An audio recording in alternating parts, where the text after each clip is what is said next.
Good evening, Sava here from Football Heritage TV, joined by Haz from Southview Coys, the man with more trainers than Foot Locker. How are you doing, Haz? You good? Yeah, it's just another day in Tottenham world, to be honest. Tried to enjoy the game today, but obviously the last 2 minutes just brought me back down to earth with a bang. Lots to get through tonight. Lots to get through. Loads and loads to get through. Look, I'm going to set my stall out because I know I've got this reputation of being very, very negative. But for me, I'll be honest, Haz, I thought, apart from our defence, which we know our defence is horrific. I thought that is the best Tottenham have played, I want to say, for 5 years. I think that is the best, most complete. I know this sounds really weird, Haz. We conceded 4 goals, but considering that was not our first team at all, against Barcelona's best team, I thought we looked absolutely brilliant. Brave, courageous, pressed. Passing was brilliant. We looked like scoring when we went forwards. What did you make of it overall? Give me a summary overall. So, look, first half, first 5 to 10 minutes, I thought, you know what, we're under the cosh. Barcelona looked like they were going to run right, let's be honest. We looked a bit nervous. Obviously, this team didn't play last week, but 5 to 10 minutes in the opening half, I thought Barcelona really started well. Lewandowski got a fantastic goal, left unmarked. He does what he does. Yeah. I really think after that, we really grew into the game after that goal, Yeah. Ange must have said something from the touchline because they really kicked into gear after that. They defended really well. I thought Sanchez played all right, if I'm being honest with you, after that goal. Yeah. Until the last 3 goals. Well, we're going to get to that part. We're going to get to that part. Yeah. But look, let's talk about the positives first. Absolutely. We get blamed for being too negative on this channel sometimes. So let's start with the positives this time. Right. So first half, after that goal, I thought we played really well. Skip, both of the build-ups to the goals, I thought were fantastic. Bissouma, Celso, I thought were really industrious in that midfield. And Skip, he took his chances. The unlikely hero comes up with the 2 goals off the back of some really nice build-up play. And also, special mention should go out to Perisic in that first half because everything was going down that left-hand side. Phenomenal. I thought he was excellent. Fantastic in that first half. And we ended that half really well. Obviously, Barcelona came out in the second half. A little bit of pressure, but again, we found our feet after they showed a bit of pressure. We were dealing with everything. I thought, again, Sanchez was making really good tackles. But yeah, it comes down to the fact that they made a couple of substitutions and the class told at the end because our defense just crumbled. Yeah. In the last few minutes. Yeah. I mean, listen, I genuinely... Listen, people in my watch along were like, is this really you, Sava? You're being too positive. I genuinely, watching that game, thought, we've got a team. Like, I thought we've got a way of playing. I know what we're going to be. I just thought it was chalk and cheese from anything we'd seen last season. It's just such a shame, isn't it, that back 4 is what it is. But we'll get to that later.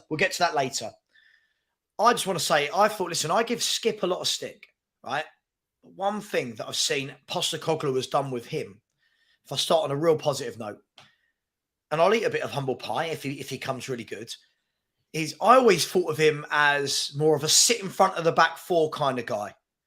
Just protect, do the easy thing, win the ball and give it to someone who's better than you.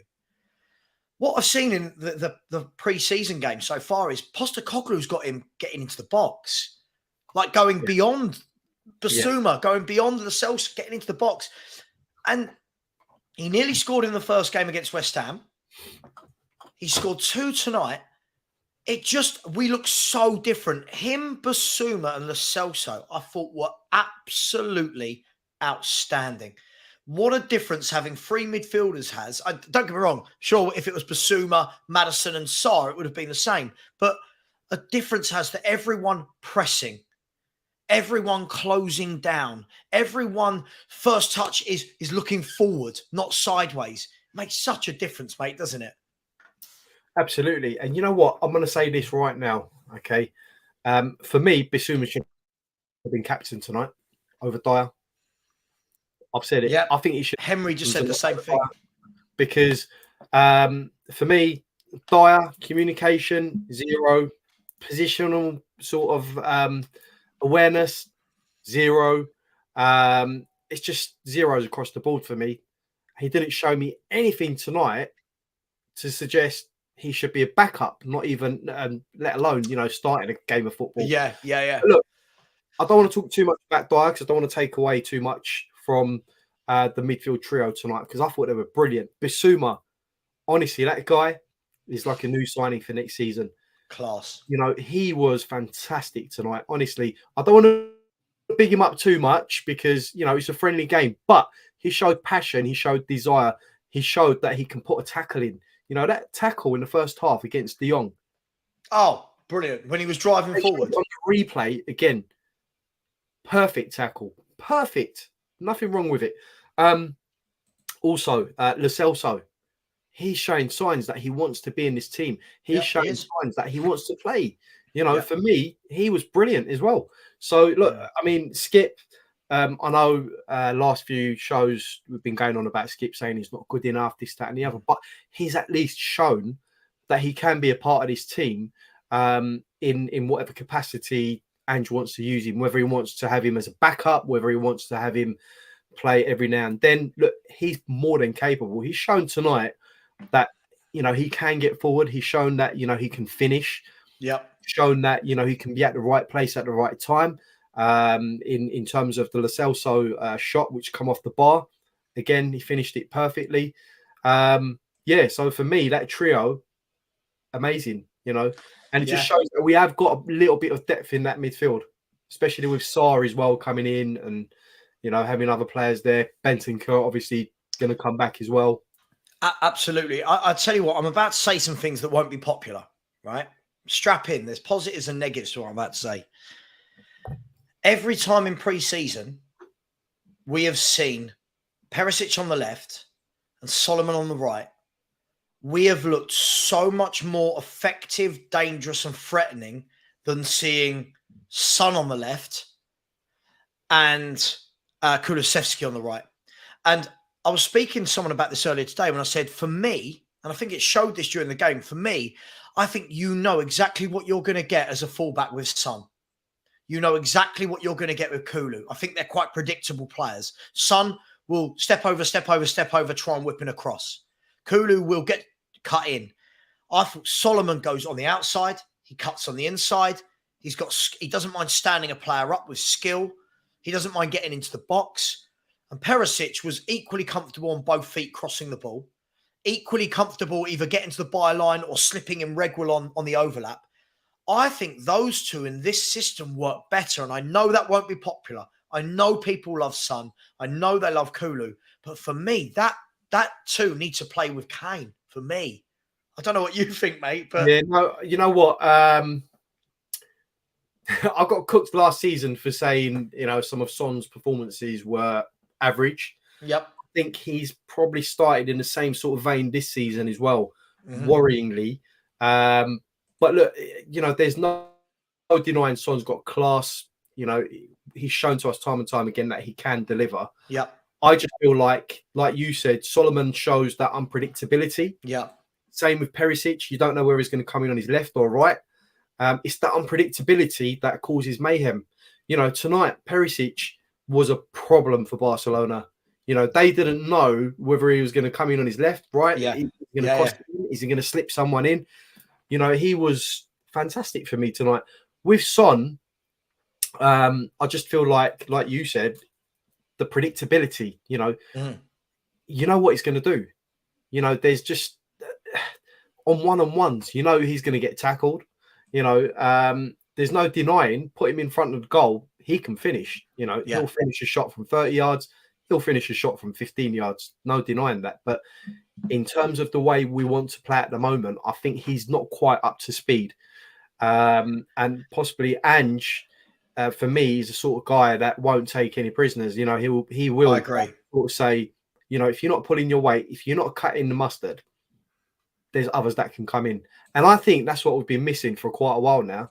We've been absolutely reliant on players that have, the tried and tested formulas, and the sentimentality of some of the players have sort of restricted us from saying, right, you're at, he's in. And I think Ange will do that. And I think it will benefit the team. I agree, Has. Look, do you know what the thing is? I know I'll get loads of stick for this. I know I will. It's fine, but I'm not saying Sonny's not a good player or Kulu's not a good player, but I just feel that this is a different way of playing now, and it's not as direct, if that makes sense. Like with Kulu and Son on the break, direct, go for goal, brilliant. In a lot of this game now, where it's a lot more build-up, a lot more possession football, I just feel watching these two has got me more excited. Watching these two, and I'll say it, I know people will have a go again. I don't care. People have a go at me for this. I've almost got bored of seeing the Kane, Son, Kulu front three, if I'm honest. I feel like we've seen it for so long now. I want to see something different. I really, really do. And I know that won't go down well. Just quickly, Spurs for Life said, getting thrashed 4-2 by Barcelona, who are really not taking the game much seriously. Is the best game Spurs have played. God save us when Brentford... I feel that's being taken massively out of context. First and foremost, I thought Barcelona were playing that game. I thought we just bamboozled them in that first half. I don't think they thought we were coming for them like that. Did you not see the look on Javi's face? Yeah. When it cut to him? Yeah. Really serious. Like, he was like, pull your trousers up. What are you doing? I think the key thing here for me is when people are saying like it's the best game Spurs have played, I'm talking about the football we played. I think I've not seen us with that intensity. I've not seen us with that desire, that hunger. This was Barcelona's A team. This was Koundé at the back, Araujo at the back. This is their two centre halves. This was Pedri, Gavi, De Jong, Lewandowski. This was most of their team, and we swarmed all over them. And listen, I get accused of being negative, but I think anyone tonight that wants to take negatives from that, other than what we'll talk about later in the defence, I think that's mad. I thought that was some brilliant football, mate. I'm happy. Yeah. Listen, in the end, the quality showed. In the end, they brought on. I mean, that Yamal at 16 is just absolutely. Oh, he's going to be absolutely ridiculous. Yeah, right? But I just think sort that defense out. You don't concede half those goals if you sort that defense out. Forget the win, forget the draw, forget the defeat. It's a way of playing football. It's what we've been asking for. I'm so happy about it. Look, win, lose or draw, we stick to a philosophy, right? Right. We have to. We have to start implementing Ange's philosophy. We all know there's going to be games that we're going to lose. There's going to be games that we're going to draw. Of course. There's going to be games that we're going to absolutely boss it and smash teams 3 or 4-0 or whatever it is, But we need to stick with it. We can't say, right, it's not working now. The players need to go through with it. They need to believe in it, and they need to buy into it. When we're talking about positivity, look, I started off praising Sanchez this show. Okay, I'm not gonna, because of his previous errors and mistakes, I'm not gonna start bashing him because of this game tonight, because I thought he had quite a decent game tonight, considering initially he was getting skinned, for pace at the beginning of the game. He showed that he could tough it out, and he did. But I thought we was fantastic tonight in the majority of the game, to be honest with you. And like you said, when the likes of Fatty comes on, and this youngster who's going to be absolutely fantastic, come on, fresh legs. I thought it was just a difference, to be honest. And not having a great back line obviously helped their cause. So I do want to get onto Dyer's. I'm itching to get onto Dyer, and we'll get there. The rest of them. But I'll wait. Yeah, we'll get there. We'll get there. I just think, for me, it was so refreshing to see. We've got to remember, this is the 4th game. And that team hasn't started a game yet. That team that started today has been the team that's been coming off the bench in the first 2 games. And already the ideas, I think this is where football fans need to calm down, right? he's had 4 games and already that's what he's implemented, that philosophy. Now imagine he's here for a year and you do sort out that defence. Isn't this what we've been crying out for? A manager that plays this football. But I will always caveat it has, and we can go to the defence now and come back to some positives later. For as good as Sanchez was in parts, him and Dyer again, and I'm not going to leave Porro and Reggie out of this as well. Oh, no, yeah. All 4 of them can't defend No. when they're being attacked and when crosses are going in, whether they're high or low. Reggie got taken to that 16-year-old just ended Reggie's career for me as a fullback. Like, he took him to the cleaners. Porro, the first goal. How are you leaving Lewandowski, one of the world's best strikers, 5, 6, 7 yards behind you to have a free volley on goal? You know, these are the things that are going to undo us, not the midfield and the forwards. Yeah, I must admit, Porro is a massive headache for us because... Agreed. The problem we have, Sava, is that we spent £40 million on this player during Conte's reign. So, you know, now the onus is sort of on the club to say, look, we have to sort of play him now because 40 mil, I mean, it's not nothing to be sort of, you know, it's a lot of money, £40 million. So somehow Ange has got to sort of try and fit him into this team because I'm sure Levy will be breathing down his neck saying, look, Ange, you need to get this guy playing in this team somehow because we've just spent 40 mil on him. I know we've got the likes of Royale, but it's a massive investment. So for me, I think he starts at right wing, if I'm being honest with you. I agree. I think that's where he has to, yeah. I mean, him and Royale on that right-hand side, I think would work. Obviously, I know people are going to say, what about Kulusevski? But look, like I said, if players aren't, you know, pulling their weight, we've got options, haven't we? And that's the way we've got to look at it. You know, on the left-hand side, we've got Perisic, we've got Solomon, we've got Son. Right-hand side, again, we can play Solomon on the right. We can play Kulusevski. We can play Porro. You know, we've got to see these as options now. I don't see how we can play Porro at right wing-back with the way he's defending because he's non-existent. You're right. I've said the last couple of days, the only way I see Porro being a right back is if the other 3 defenders are all centre halves and Van der Ven's kind of playing that false left back role where when Porro goes forward, they almost tuck into a 3. It's the only way. I cannot see, like tonight, what you saw was, look, Reggie is a terrible defender. I think, again, credit where it's due. Going forward, his overlapping with Perisic, brilliant, right? Absolutely brilliant. Him and Perisic, their link up was great. Porro, going forward, his link up with Solomon, great. This way, they can't defend. And Dyer and Sanchez can't defend. As I said, Sanchez did some nice stuff. But every cross that came in the box, they were all over the place. There's no talking. There's no leadership. There's no line being held. And then what that does is it leaves Vicario in no man's land.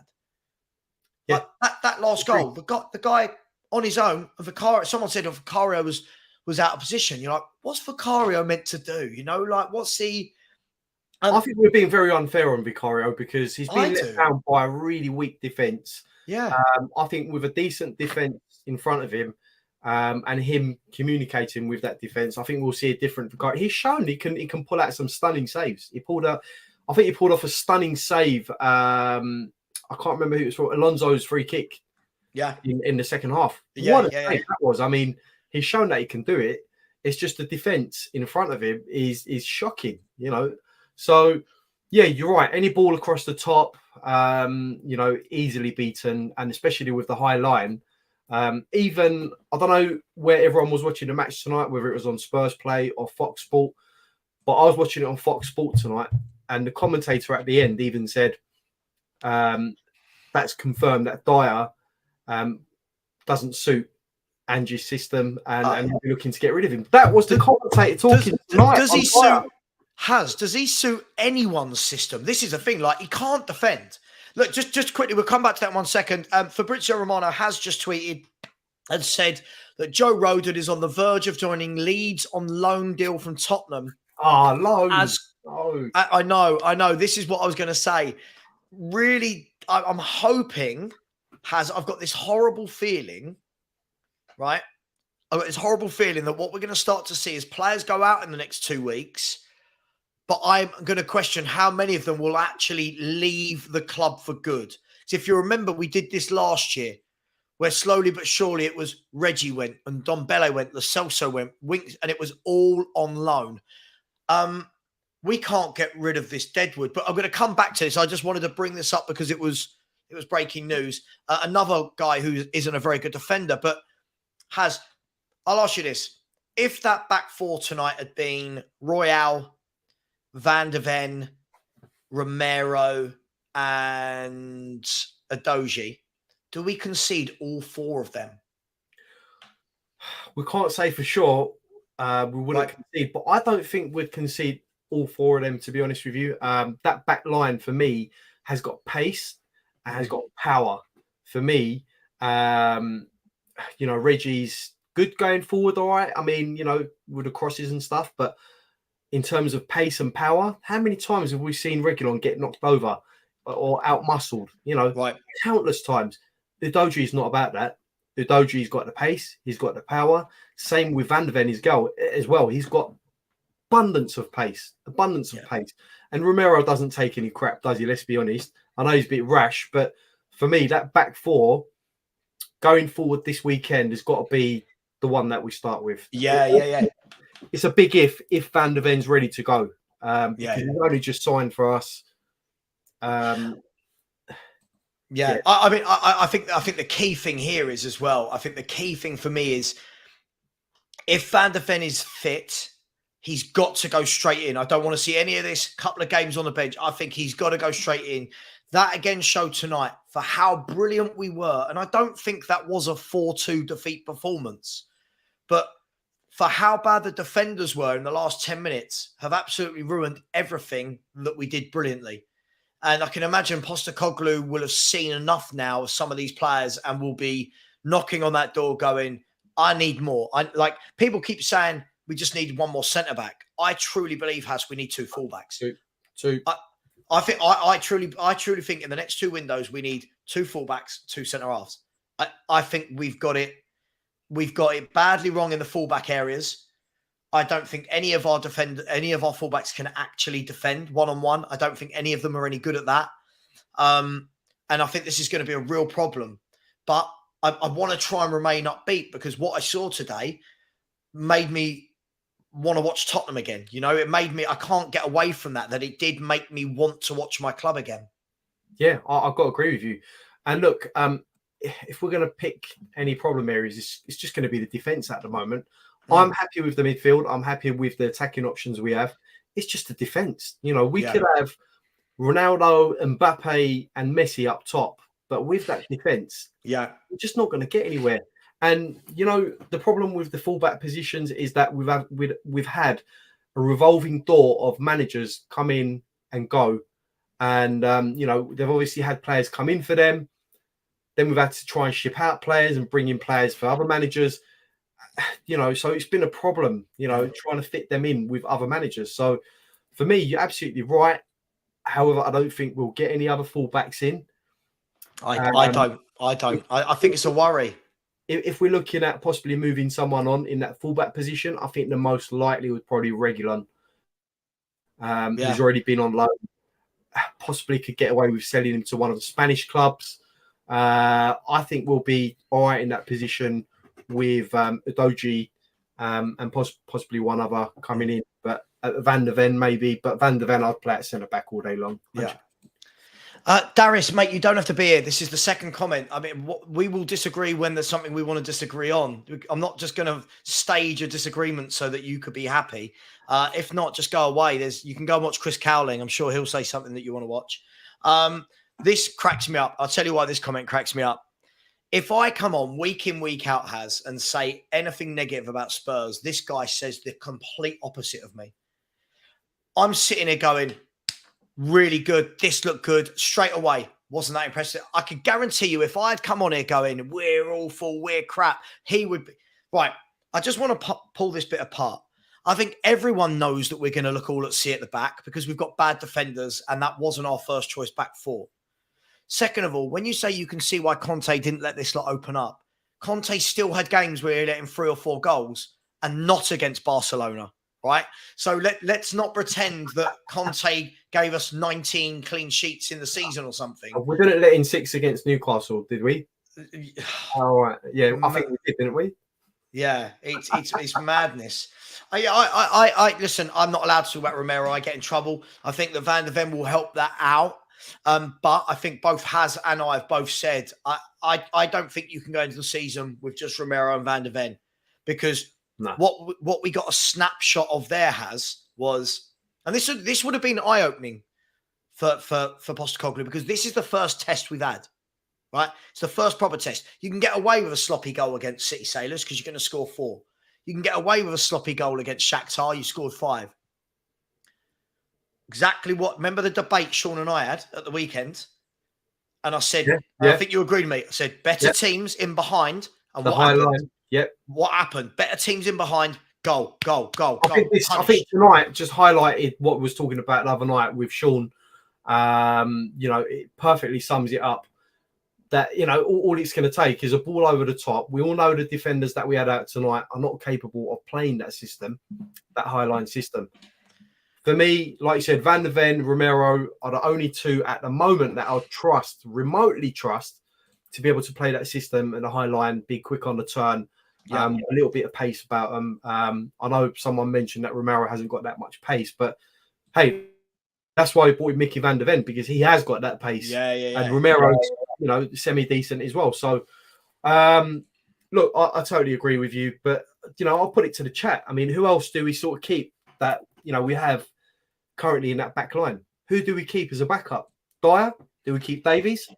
Who? Like, I'd really like to know from the chat as well, because I'd be interested to know from them. I think what we need to do for me, I think you've got to have Romero, Van de Ven and one other, whether that be a Tapsoba, whether that be a Laporte, somebody of that ilk.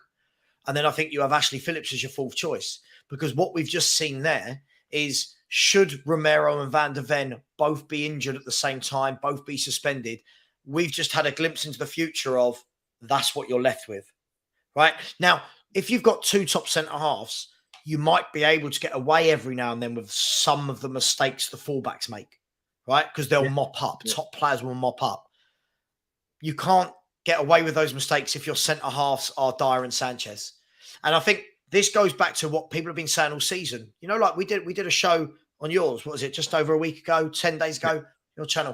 And you remember there was one guy who kept coming in the chat going, patience, the window's not shut. And I think this just showed why we needed the centre-halves in for the beginning of the pre-season to give them time to work, rather than now, Van de Ven as a new centre-half, his first game is going to be important. Like, his first game is now win, lose or draw. You either get a point, 3 points or nothing, as opposed to the pre-season. It's a lot of pressure on Van de Ven as well coming in that game, because first game, he now is in a position where, can he put a foot wrong in that game? Or if he puts a foot wrong, what's going to happen? Oh, look, I will pay 43. I would have made a mistake again because he's just as bad as the other lot. Well, no. Just like any other thing in life, it takes time to learn and to bed in. You need a bedding in process. You need some sort of time to sort of gel together with whoever you're going to play with. So for me, it should have been done a long time ago, if I'm being honest with you. We should have sorted this mess out far long ago, So I don't know, people saying be patient. What are they expecting? To bring in someone the day before? Transfer deadline day? Can I just say, we'll go back to the defenders, but I've seen a lot of this tonight. I don't know what Vicario's done wrong tonight. I thought he made a number of top saves and was left helplessly exposed for all 4 goals. I'm not sure what he was meant to have done. I feel like at the moment, his biggest crime is that he's not David Raya. I feel like if David Raya had been bought and these goals have been going in, I feel like people would be going, oh, no, don't worry, David Raya's class. What did he do, Daniel? What did he do wrong? I don't know what. Sorry, what do you make of it, Haz? I feel like we're judging him so early when I don't think it's fair, because he's playing behind Dyer and Sanchez and Porro and Reguilon. Well, first of all, I don't think it helps that, Vicario is quite young in terms of, goalkeepers, goalkeepers come into their prime, late 20s, 30s. So he's still quite young. How old is he? About 26, is he? 20. Yeah, I think something like that. Yeah. Yeah. So look, he needs a bit of time. I'm not going to start saying, he's this world-class goalkeeper, but like I mentioned earlier on, about 10 minutes ago, he's been let down, same way Lloris was let down last season as well, by a really, really poor defence, And I'm not saying Lloris wasn't on the decline, because he is on the decline, but again, you need that defence in front of you. It's you're meant to be a cohesive unit. It's not just the back four and then the goalkeeper. It's essentially goalkeeper, back four is your defensive line. So for me, I think it's a bit unfair. He's played 4 games. He's played 4 preseason games. I don't know, what he was. Like Henry said to me earlier, was like, "Oh, I think he should have saved the first one," and I'm like, I don't think people realise what one-on-one with Lewandowski. Right. This is my point, right? Okay. When a ball comes across and a player volleys the ball, if we're playing 5-a-side, a player volleys it, it's powerful. If we're playing against one of the best strikers in world football, that ball, the moment it left his foot, within less than 0.5 seconds, is gone past the car. I don't know what he was meant to do, but what's happening now? Every single goal we concede now, people are trying to find a reason to make it Vicario's fault. I've never seen this amount of scrutiny for a bloke that hasn't really done anything wrong in a Spurs. I don't know what he's done wrong. I'm really frustrated by it. But let me ask you this: who challenged Lewandowski tonight? When the ball no one challenged him. Right? Who was it left to deal with Lewandowski when that ball come in? You expect the goalkeeper to deal with a one-on-one against one of the world's best strikers. Okay, there's only going to be one outcome. It's the same way if Harry Kane was left one-on-one with any goalkeeper in the world, he's going to tuck it in 9 times out of 10. I think we're being way too critical at the moment. Let's judge him after the season's ended. Let's judge him. I mean, look at all 4 goals. I'll tell you what, look at the 4 goals today and the goal against Shakhtar. The goal against Shakhtar, he's got no chance. Bloke's got a free header, 4 yards from goal. What's he meant to do? Right, the goals tonight, can't do anything with that volley. The last goal, the last 2, Yamal, we'll talk about him later. Yamal, if anyone's not seen this guy before, I sent a video to both Sean and Henry today saying, watch this kid tonight if he comes on. Right? And I think everyone always goes, oh yeah, but kids, this guy's different. He literally put the ball on a plate. I don't know what Vicario was meant to do for any of these goals. But by the way, just quickly, Stuart, Sanchez had made some good tackles, but look at the 4 goals. Look at the 4 goals. He was nowhere to be seen for any of them. He was hopelessly out of place. I'm really concerned that we've not done what we need to do, because I'll tell you where I'm at with this, Haz. So let me get to I'll get to my point in a minute, I promise. I'm really concerned because I feel there's so much positivity that could come of this season. I love the manager. I think his style of football is brilliant. I love what he's already done. Look at the difference in Basuma, the difference in Celso, the difference in Perisic and Skip, and Maddison's quality. And I love all that, but it's going to be for nothing if they do not shore up that back line. They have got to get reinforcements in, and now, like not at the end of August, like now. Yeah, I think, to be honest with you, so I think we've left it too late. I think we have left it way too late. I know we've brought Van der Ven in. I just don't think one is going to cut it, to be honest with you. And we'll probably see it like we've seen it the season's gone by. It'll be the last few days of the transfer window. We'll be haggling for a fee, for a defender. Yeah. And it'll be last few days of the season, if I'm being honest with you. But look, we've got one through the door. Let's hope Van der Ven starts this weekend. I don't want Dyer or Sanchez anywhere near the team against Brentford. Has to be Van der Ven for me if he's fit and good to go. Yeah. I just got this sneaky feeling, Sava, that it's going to be Romero and Davies at centre back. I do. It scares the bejesus out of me. It really does. Really does, mate. Because everything else is good. Like, oh yeah, absolutely, yeah. How quickly this man has implemented a complete change of philosophy. Hats off to him. Like, and I think there's going to be a lot of people that were really belittling Postecoglou that might need to give that guy a medal, because for what we saw tonight, let's be fair, right? This is the difference.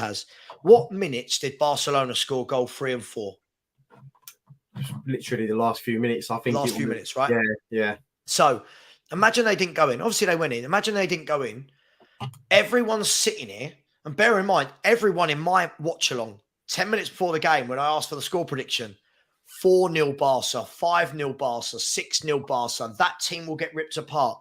For 85, 86, 87 minutes, we were their equal. In parts, we were their better.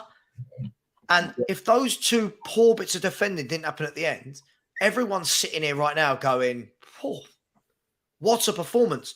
But because of a wonder kid, by the way, absolute wonder kid, ripping us a new one in the last 2-3 minutes, now all of a sudden, like, everyone's making out as though we were awful, and we weren't. I don't think we were awful in any way, shape, or form, apart from the defending.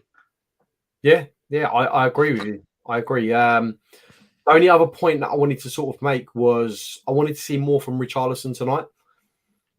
Everyone said against the Sailors, he's back, he scored some goals, his confidence might be coming back. For me tonight, it just seemed a little bit non-existent, if I'm being honest with you. He just really didn't get in the game. He didn't impose himself. That's probably one of the few negatives that I can sort of talk about tonight was Richarlison, because, he worked hard. I mean, I'll give him that. He worked hard, but it's one thing working hard, and it's another thing sort of trying to get in the right position to get goals, because let's be honest, his primary objective has to be goals, right? I mean, yeah. We're not going to pay £60 million for a striker just so that he can work hard. Yes, work hard, but have an end product as well. Harry Kane plays week in, week out. He works hard, has an end product. So for me, he needs to start showing a bit more, because if Kane stays, he doesn't get in ahead of Kane any day of the week. Of course he doesn't. But if Kane needs to go, what options do we have? I think if Kane is to go, I think you've got to get in I mean, if anyone hasn't watched Gift Orban, go and have a look. This boy is brilliant. I think if Kane goes, you've got to get either Sonny through the middle or Gift Orban, someone like that. I think Richarlison will work hard. I think there'll be games where he grabs the odd goal against some of the weaker teams. I don't think he's ever going to be a guy who's going to get you 15 plus in a season. I can't fault his work rate. I thought he was excellent today from pressing and closing. But I think if you add another quick forward that's a bit more agile than Richarlison, again, I'll go back to Orban because that's the one we keep being linked with. I think that play will be really good because, listen, I don't want to go down the Kane route just yet. I'm sure we will. But again, they're talking about another bid coming in. And the more this keeps happening, the more you've got to think that Kane and his people must be saying to them that we will come, because otherwise, why is there a fourth bid coming in? Do you know what I mean? I agree with you. But just quickly, Sava, I just wanted you to bring up the Madman at 10:40, his comment. I don't know if you can see it on there at 10:40. I'm nowhere near that. I'll get to it. Hang on. If you can get to that, I absolutely agree with his comment at 10:40, Madman. Yeah, all 4 goals were defensive incompetence. To be honest, our B team ripped Barca. You know what? I couldn't agree more, because that was essentially our B team tonight. Yeah, that was our B team tonight. And look at the way they played until the last few minutes. Yeah, look at the way, look at the football and the build-up to those goals tonight, and just in general the way we sort of controlled and dominated the play with that team. I know some might say Bissouma is going to be starting games, but in on the whole, that was our B team. No, absolutely. And listen, I just want to make another point on that. Before I do, guys and girls, please smash that subscribe button. We're only 120 subscribers now from 9K, which is a little bit overwhelming, to be honest. But smash that subscribe button. I'm putting the link in the chat, and smash the likes, people. There's 664 of you in here and only 139 likes. We are as tight as what we want our defense to be. Smash the like buttons, people. It's free. It's super free. Subscribing is free. Help a brother out. And while I'm there, Louis has put in a super chat saying, I think one game a week will be crucial for Ange. I completely agree. Louis, for all the people saying we desperately need Europe this year, I just think if you want to play 2 games a week this year while trying to settle into this formation, changing players a lot, I think it would be a nightmare. And so thank you so much for the super chat. And Romy has come in and said, big up to you, Sav. Big up to you too. Thought our midfield has been the biggest positive this preseason, but my Lord, our depth in defence is shocking. Yes. Absolutely, my friend. It really, really is. And this goes back to what we've been saying. Like when people keep saying things like, don't worry, the window's not shut yet, or have patience.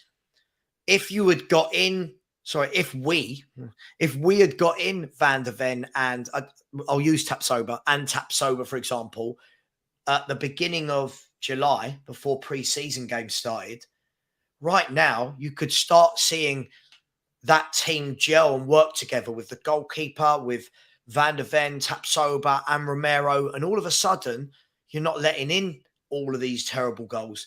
But now we're going to have to do all of that work in game for the first time with these players, right? So I just feel like we've made a real schoolboy not repairing those cracks, so to speak, at the beginning of the summer. Yeah, no, I agree with you. I mean, if you look at what other clubs have been doing, I can name you like Aston Villa went out and bought Pau Torres. I think that was about 3 weeks ago, wasn't it, Sava? Yeah, it was just before the pre-season game started. Before the pre-season game started. Right. I'll tell you what, let's plan ahead, shall we? Let's go and get in this guy and bed him into the team. Yeah, perfect. What are we doing? We have identified from last season that the defense isn't good enough, but we wait till the last few last couple of weeks, try and bring someone in. So I couldn't agree more with you. The defense for me, big issue. We have there's no two ways about it. We need to bring at least one more defender in for me. Yeah. Whether that's Tapsoba, whether that's a Laporte or someone of that quality, it has to be in the next week. I know it's going to be too late for the Brentford game, but it just shows once again the lack of planning from the club. There's no forward thinking or planning. And also, I just want to say, big up to everyone tonight in the chat, because I can see a lot of you being positive tonight. This is off the back of a loss. Yeah.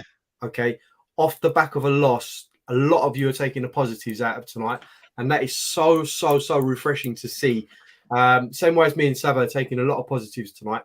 It could have been a different story. We could have been here tonight saying that was absolute dross. We lost again, this, that, and the other. But big up to everyone in the chat and everyone watching. Do you know what? Listen, a big up to Haz for saying that. And listen, if that doesn't deserve some subscribers for Haz over at Southview Coys, then I don't know what does. Please smash the subscribe button. Only 2 of you have since I asked, and there's 658 of you in here. Come on, people, smash that subscribe button, smash that like button. We should be on 400 likes easily at this stage. Look, I was saying during my show, even when we were 1-0, before we were winning, even when we were 2-0, I was saying this is the best I've seen us play for ages. I was enjoying it. I was actually enjoying being a Tottenham fan. And obviously, I've said before, I've got this perception that I'm negative. I'm not. I just want to watch good football. And that was brilliant. But it's the stigma. The stigma won't go away. The stigma that we can't defend. And what's going to happen for me is the longer this goes on, top managers, and let's be fair, most of the managers in the Premier League are top managers. They're there for a reason. When they know they're coming to play Spurs, they're going to say, target their fullback areas, whip crosses in. They can't defend. And that's a worry, because that's been going on for 4 or 5 years. It's such a shame. Yeah, I agree with you. Look, we can't get away from the problem. We can't. It was proven again tonight. We had those issues, and we had those, that fear that, any ball over the top against this back four, we're going to get exposed. And Javi would have said that to his players tonight. He would have said to them, look, target the fullbacks. And he did. Porro, poor. The other lot, Dyer, Sanchez, as much as I rated Sanchez tonight for a bit of heart and effort tonight, he's not up to standard, is he? Let's be honest. Having said that, and I'm going to say this now, if I was to keep one of the two, I'd probably keep Sanchez over Dyer, if I'm being honest with you, because he shows a lot more than Dyer for me in terms of tracking back, having a bit of pace about him, getting a tackle in. For the third goal tonight, Dyer plays him onside, then moves away from Ansu Fati and allows him to have a run on the ball. It was just. Do you know what though, Has? Let's call it for what it is. It shouldn't be either or, should it? It shouldn't be either or. This window, but we know we're not going to get rid of both of them. I know this window should have been Rodon, Sanchez, Tanganga, and Dyer all going. Right, Davis, I'm comfortable that he can do the left back job as well, and I think you need some squad depth. The others should be nowhere near this club. Dyer should not be captain. You were right. It should have been Basuma. Garage Classics, Mel mate's in the chat said, I hear you, Sav, what's the alternative? We the fans have no choice but to be patient. The streets won't forget us. I don't know what that last sentence means, but we have no choice but to be patient. But it's not that. Listen, we don't make the decisions. But when fans are going, don't worry, it's okay. That's the thing that I don't like. Garage Classics, when people are condoning it, don't worry. Window doesn't shut for 3 weeks. Cool. The season. That would be fine if they moved the dates, and the season started. For me, the season should start 2 or 3 days after a window shuts to make it fair. I think that's what they should do. If that was the case, cool. Right? Yeah, I think that's been lobbied by a lot of the managers and a lot of the players in the Premier League and the leagues below as well. I think it's ridiculous that we have the transfer window still open after the season has begun. I know teams will have injuries. They want to dip into the market if they've got injuries, come the start of the season. But for me, there should be a way where, if you're that depleted or, if you've got a key injury somewhere, to make sort of like a special dispensation for teams to if your first team goalie is out injured and you've got no one else, have that sort of one bonus transfer that you can bring someone in. Mm-hmm. I think it's ridiculous. I think they should get rid of it. And, but it's the way it's been for the last God knows how many years. So, yeah. Even to be honest, someone like this, I'm not even asking for the world's best fullbacks. But like when I watch Fulham defend, Kenny Tete on the right and Robinson on the left both look like proper fullbacks. Both do their job. Both can defend. By the way, I'm not saying go and buy both of them. But if the likes of Fulham, if the likes of Brentford with like Rico Henry, they find these players who aren't glamorous names that have come through the leagues with them from like League One, Championship, whatever, and are better defensively than Reggie, Porro, all of these fullbacks we've got. It just makes me think something's got to be done. Like this, it's got to be a complete clear out now. The next. I can't keep saying this. I say this every summer. The next summer, this time next year, Dyer, Davis, Rodon, Sanchez, and Tanganga, and Sessegnon, I'm going to call that as well. None of them should be at this football club. None of them. We've been banging that drum for the last how many seasons now? I know. What do we expect to change? I don't expect any changes. For me, Rodon going on a loan again indicates to me that they're not afraid to just loan everyone out again. Yeah. For me, I don't think anyone wants to buy them. There's always a price for everyone. Look, I mean, if we let me ask you this. Sorry, just quick. Let me ask you this. Rodon going to Leeds. Right, let's have a look at Leeds. Does Rodon, I'm going to have a look at Leeds United, bearing in mind they're in the Championship, right? Bear with me 1 second. So if I go to standings, I look at the Championship. So Leeds United, if I look at their centre-backs in their squad, is Rodon better than these centre-backs? Liam Cooper, Pascal Strike, Ethan Ampadu, right? Is he better than them? Do you know what, Sav? I really don't rate Ampadu. I've seen him. Do you rate Roden? I don't rate Rodon either. I think they're about on the same level, if I'm being honest with you. I watched Ampadu in Serie A last season where, they were relegated. And he really wasn't great. They're probably Strike, I think, is definitely 100% better. Liam Cooper as well. I don't think he gets in over any one of those two. But Ampadu, look, if Ampadu can get a move to Leeds, I'm sure we can try and flog Rodon on for. But do you hear my point? My point is this. We're trying to sell a player that already we're going, hang on, is he even one of the best 2 players of the club he's going to? He didn't get a regular game in France for a very poor team. He's going to Leeds, and I'm looking at that thinking, I don't even think you're as good as the centre-halves they've got. I don't know if people want to buy these players or whether or not we're just trying to charge too much for them. Well, I think we need to put in a clause, like, an obligation in there for teams to buy these players now, because for me, it's been far too long. We've kept these players on the books for how long? Had we got rid of these players, we could have been looking at another player now, paying decent wages for someone else. I just think we need to put not buyback clauses, sorry, an obligation in the contract where if they play a certain amount of games, then they're obligated to buy them. I'm not so sure we're doing that, because year on year they're coming back and we're then having to sort of farm them out again. Right. I'd really be interested to know how long Rodon has left on his contract, because I believe he's in his 3rd season now. So I'm not sure if he signed a 4 or 5 year deal. Mm-hmm. I don't know if anyone can let us know, but I think that's the worry. Do you know what? Like sometimes a player goes on loan and then that club immediately buy him at the end of the summer. They go away, they impress, and they get bought. None of ours seem to actually ever go away anywhere hasn't impressed to the point where someone goes, we've got to buy them. This is the worrying thing for me. Now, don't get me wrong. Some of them will come back and will change a manager's mind. Lo Celso looks like he's doing that so far. But then you look at the rest. Yeah, you got rid of Winks. But the fact that in a whole transfer window so far, with 3 weeks of the transfer window to go, the only player we've sold is Harry Winks is nothing short of disgraceful, right? For all the positives, I mean, we need to talk about this. Harry Winks is the only one that's gone, and yet we've heard about bids for, I'm not saying we should say, but heard about bids for Lo Celso. We've heard about bids for Reguilon. We've heard about bids for Sanchez. We've heard about bids for Tanganga. Heard about bids for Perisic. Do you know what I mean? We're hearing about all these bids, and the only one that's gone is Harry Winks to the Championship. I'm at a bit of a loss as to how do they ever go? Like, how do we ever get rid of them?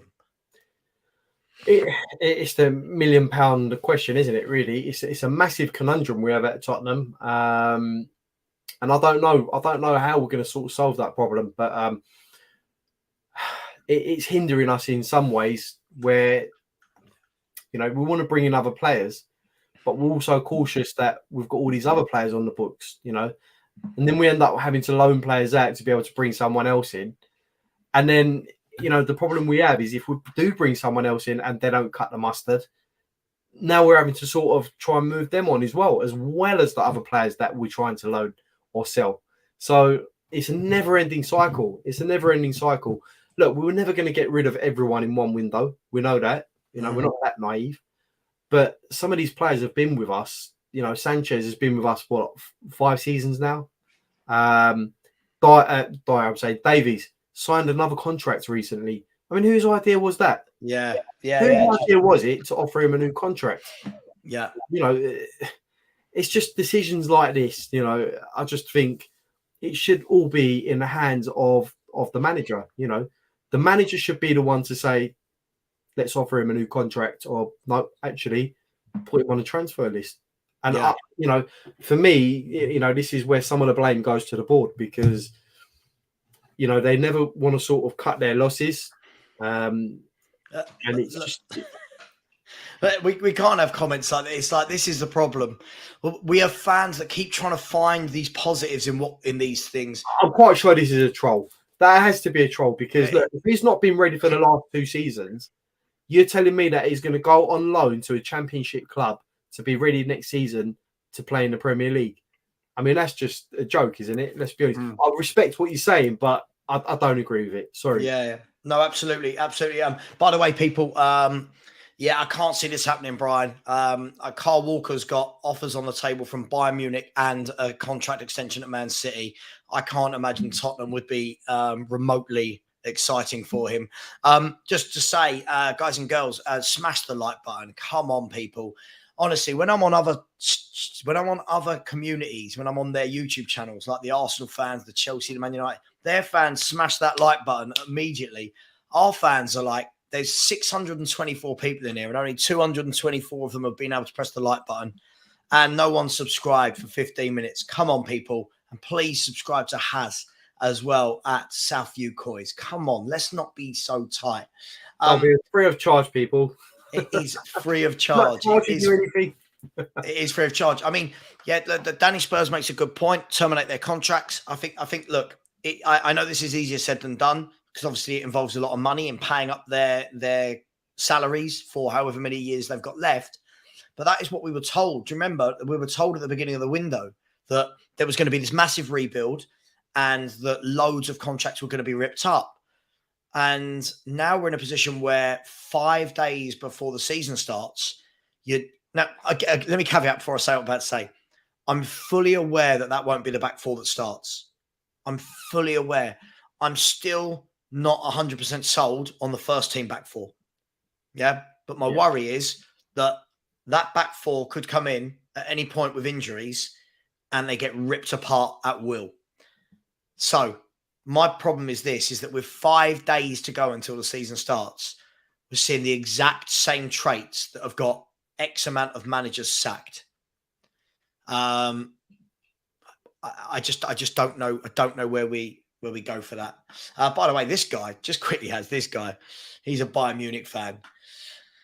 He keeps telling me he'd rather Vlahovic than Harry Kane. Now, whilst that's great to hear because we like Harry Kane, it's ridiculous, isn't it? Not in a million years is anyone taking Vlahovic over Harry Kane. Like, no way. The guy can't lace his boots, can he? Like, no way. I know Vlahovic is a good player. You know, Fiorentina, fantastic player. No way is he on the same planet as Harry Kane. I'm sorry. He might get there eventually, but let's be honest, that Harry Kane is a finished article. Yeah. And this is the reason. This is the reason. Is it Ansar? This is the reason, Ansar, that Bayern Munich want Harry Kane. They don't want someone to come in who's got to sort of learn his trade still and play catch up. They want someone to come in that's just going to do the job straight away. So for me, I think it's not even an argument, to be honest. Completely opposite ends of the spectrum. It's mad. It's mad. Yeah, listen, Bill. They might have they might have an injury crisis. Listen, sure, I'm sure. I'm just trying to say, when everyone's fit, is Roden going to be the guy that plays for Leeds? I think he's a really static footballer. I think, but listen, hey, that's just me. Listen, I don't want to go forever tonight. It's going to go for another 20 minutes or so. But look, we must say there were so many positives. There were so many positives tonight, and I am going to beat that drum. I would prefer I would prefer Perisic to start over Sonny. Oh, he said it. Sunday. I would. He's going to cause a lot of I would in the chat now. I would. I think he offers. Listen, there's a massive case there. In a counter-attacking system, Sonny is your guy. Through on goal, brilliant. Yeah. The rest of the game, I just like I don't. There's people who watched him on Sunday saying that he was man of the match. I thought he was terrible. I don't know what he did for people to say that he had a good game. But if we're talking statistically, because I think that's what it comes down to, because from what I saw as well, he had his moments in that game, but he wasn't sort of convincing, if you know what I mean. Yeah, I hear. He had little flashes here and there, a couple of little through balls, decent little crosses here and there. In terms of being sort of effective throughout the game, I just didn't see that. Maybe the stats tell a different story, and I think that's what that's what it comes down to. But when did we all start becoming a bunch of fans that only watch stats? Okay, let me ask you a question. Do you know off the top of your head right now the stats of Perisic today? Absolutely not. Right. Did Perisic have a really good game? From watching the game, 100% yes. Right. So what would I possibly need to go and look at now from a stat to tell me he did? He caused them problem after problem after problem. Getting down, link up play, is crossing. I don't need to go and look at stats to tell me pass completion and take up. He was very, very good. And listen, I'm going to call it. I can't believe I'm saying this. I was championing this guy to be sold. I would start him or Solomon over Son for the first game. Son, I'm not saying it has to be that every week, but Son for me hasn't done anything in pre-season so far that I've gone, you're back. I've looked at it and think, yeah, you're rusty and you I don't know. I'm not sold on it at all. I'm not sold on it. Have we not been banging on about for the last few seasons that this team needs competition? Yep.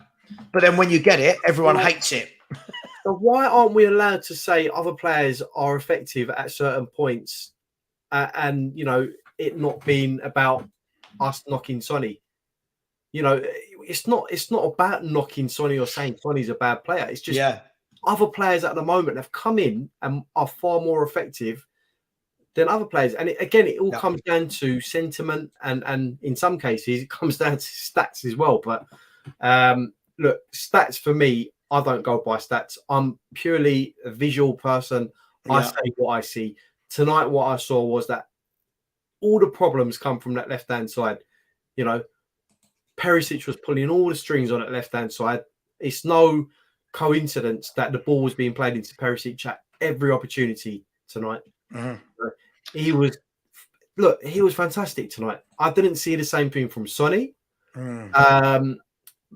Maybe Sonny might start this weekend because the manager might think, actually, you suit the way I want to play against Brentford. You suit that system a little bit better. But for me, I can only say what I see. And from tonight's performance, I thought Perisic was fantastic. And again, he's another one, Saba. People were saying at the beginning or end of last season, he's going, Conte's gone, it's all load of tosh, let's be honest. I just don't see why, like you called it right. If you say, I think this player deserves to play, everyone goes, oh my God, you hate Sonny. No, I just don't see what he's done to deserve to play. Like first and foremost, that Danny unfortunately comes in a lot. And again, when we're saying offers more in terms of goals, but get the way the system is. This system isn't revolved around Sonny going in behind. This is a system where we have the ball. And this is the difference. Sonny is lethal when through on goal. I think when Sonny springs that counter-attack, he's lethal, has been in the past, right? That's him at his best. I don't think when it involves more link-up play, more playing with the overlapping fullback, 1-2s, going to the byline or cutting in, I don't think that's where he excels. But this worries me. Like someone says Solomon had a bad game today. I thought Solomon had a really good game. I thought he was excellent today. But this is the problem. When we look through stats, I've seen people, they'll just go, oh, what did Solomon do? He didn't get an assist or a goal. But you ask those defenders today, I bet you Balde, who was playing against Solomon, would say he gave him a torrid time. I don't want us to become a stat-heavy sport where people suddenly now no opinions matter unless there's 15 million stats that can be viewed anyway. But Danny, I heard this last year. I heard this for an entire season last year. This is the problem. Like, can I be honest? I'm going to say it. I'm quite bored of seeing Son play. I know people are going to hate that I just feel like I've seen this guy for 7-8 seasons in a row now. I'd just like to see something different. I want to mix it up. I want to see a bit more energy and a bit more, kind of diversity in their play. Sorry. Yeah, I mean, if you look at the likes of Liverpool, right? They rotate on that left hand side. They weren't scared to get rid of Mane and bring in other players. They've got Jota, Diaz that can come in. And then they've got someone like Salah, who's the equivalent to our Kane, who starts every week, no matter what. But every team's going to have that sort of player where, they've got a player that they can't really drop. Our one is Kane. Liverpool's is Salah, and other clubs have theirs. But, we should be able to rotate these players depending on how they're performing without being criticised for saying, actually, they've had a poor game. Or, we're not knocking Sonny for what he's done. He's been fantastic for Tottenham. In fact, I would go as far as saying he's absolutely Mr. Tottenham for me because he loves the club. But if you're not cutting the mustard, the same way as me, if I'm working and I'm not doing what I'm supposed to be doing, then someone else is going to come in and take my place. I'm not, what's the difference? Yeah. Do you know what though? The thing is, I think like I like things being changed up. Like I look at loads of other teams and I'm so jealous that they change things up every couple of years. I feel like we're one of the only teams where we have to keep doing the same thing. And if you dare say anything about a player if it doesn't have a good game, it's like everyone jumps on you immediately. Like, again, sorry, Danny, I'm going to have to, you're not listening to what I'm saying, right? When you're saying, on the other hand, you give Kulu a hard time for not getting enough goals. But the problem is, that's not what I said. Kulu, for me, is very predictable. Listen to what I'm saying. He's a predictable player. He did it all the other night. He cuts in on the left. Every now and then he's going to get it right? Every now and then that cutting in is going to be good. But if you're a defender, you're happy with that. Honestly, if I'm a top left back playing against Kulusevski, I'm showing him on his outside every time and he ain't got nothing. Every time I'm making him run because he can't run. Right? Solomon and Perisic, for me, just offer a bit different. One's got phenomenal crossing, both feet. The other one can whip a ball in. Solomon's a bit more of a low, whip the ball in, go on the outside, cut inside. But we seem to be so scared of change. We seem to be, we scream and cry for change, that we want to be better, we want to do this. But you mention a player that everyone seems to have a cult following and people go mad about it. I don't know any other club that acts like this with their players. Look, football is a team game. At the end of the day, you have a squad of 25. You have a pool of players to choose from. That's what it is at the end of the day. Look, it has to be a team game, right? We have to be able to choose from what fits the team best. Absolutely. It's not about, gunning down players and this, that, and the other, or having any agendas, as I've seen in the chat from some people saying we've got an agenda against Son. It's not, honestly. It's not. He's not playing well. Like, I don't understand the problem. It comes down to who can do the best job for us. All right. You're not going to sit there and tell me, if Solomon's getting 6-7 assists, 3 or 4 goals in the next 8 games, that, he's not going to start over Son. You can't tell me that, you're going to start Son over Solomon if he's putting that kind of, those kind of performances in. Because Son is this great player that, got the golden boot and stuff. Yeah, fantastic. He did it. Fantastic. But you're going to say Kane, Kane done the same thing as well, but Kane's putting these performances in every season. Oh, yeah, different. I don't like it when people put Sonny in Kane's bracket. I think that frustrates me no end. I think I'm me. I don't think it frustrates me no end. I don't think Sonny's world class, but I do think he's a fantastic player. I don't think he's world class because for me, world class, you put it on week in, week out. You might have an odd game where you're not really in it, but generally week in, week out, you're putting it in. Harry Kane is that elite player. You know that every week he's going to put that shift in. Every week he's going to get you goals, or every other week. For me, that's what a world-class player is. I'm not saying we can only have world-class players in our squad. No, of course not. Of course not. But this is the thing. We're very sentimental. Like this guy, honestly, he cracks me up so much. Like, class is permanent. Well, last year... We're saying that all the time, though, aren't we?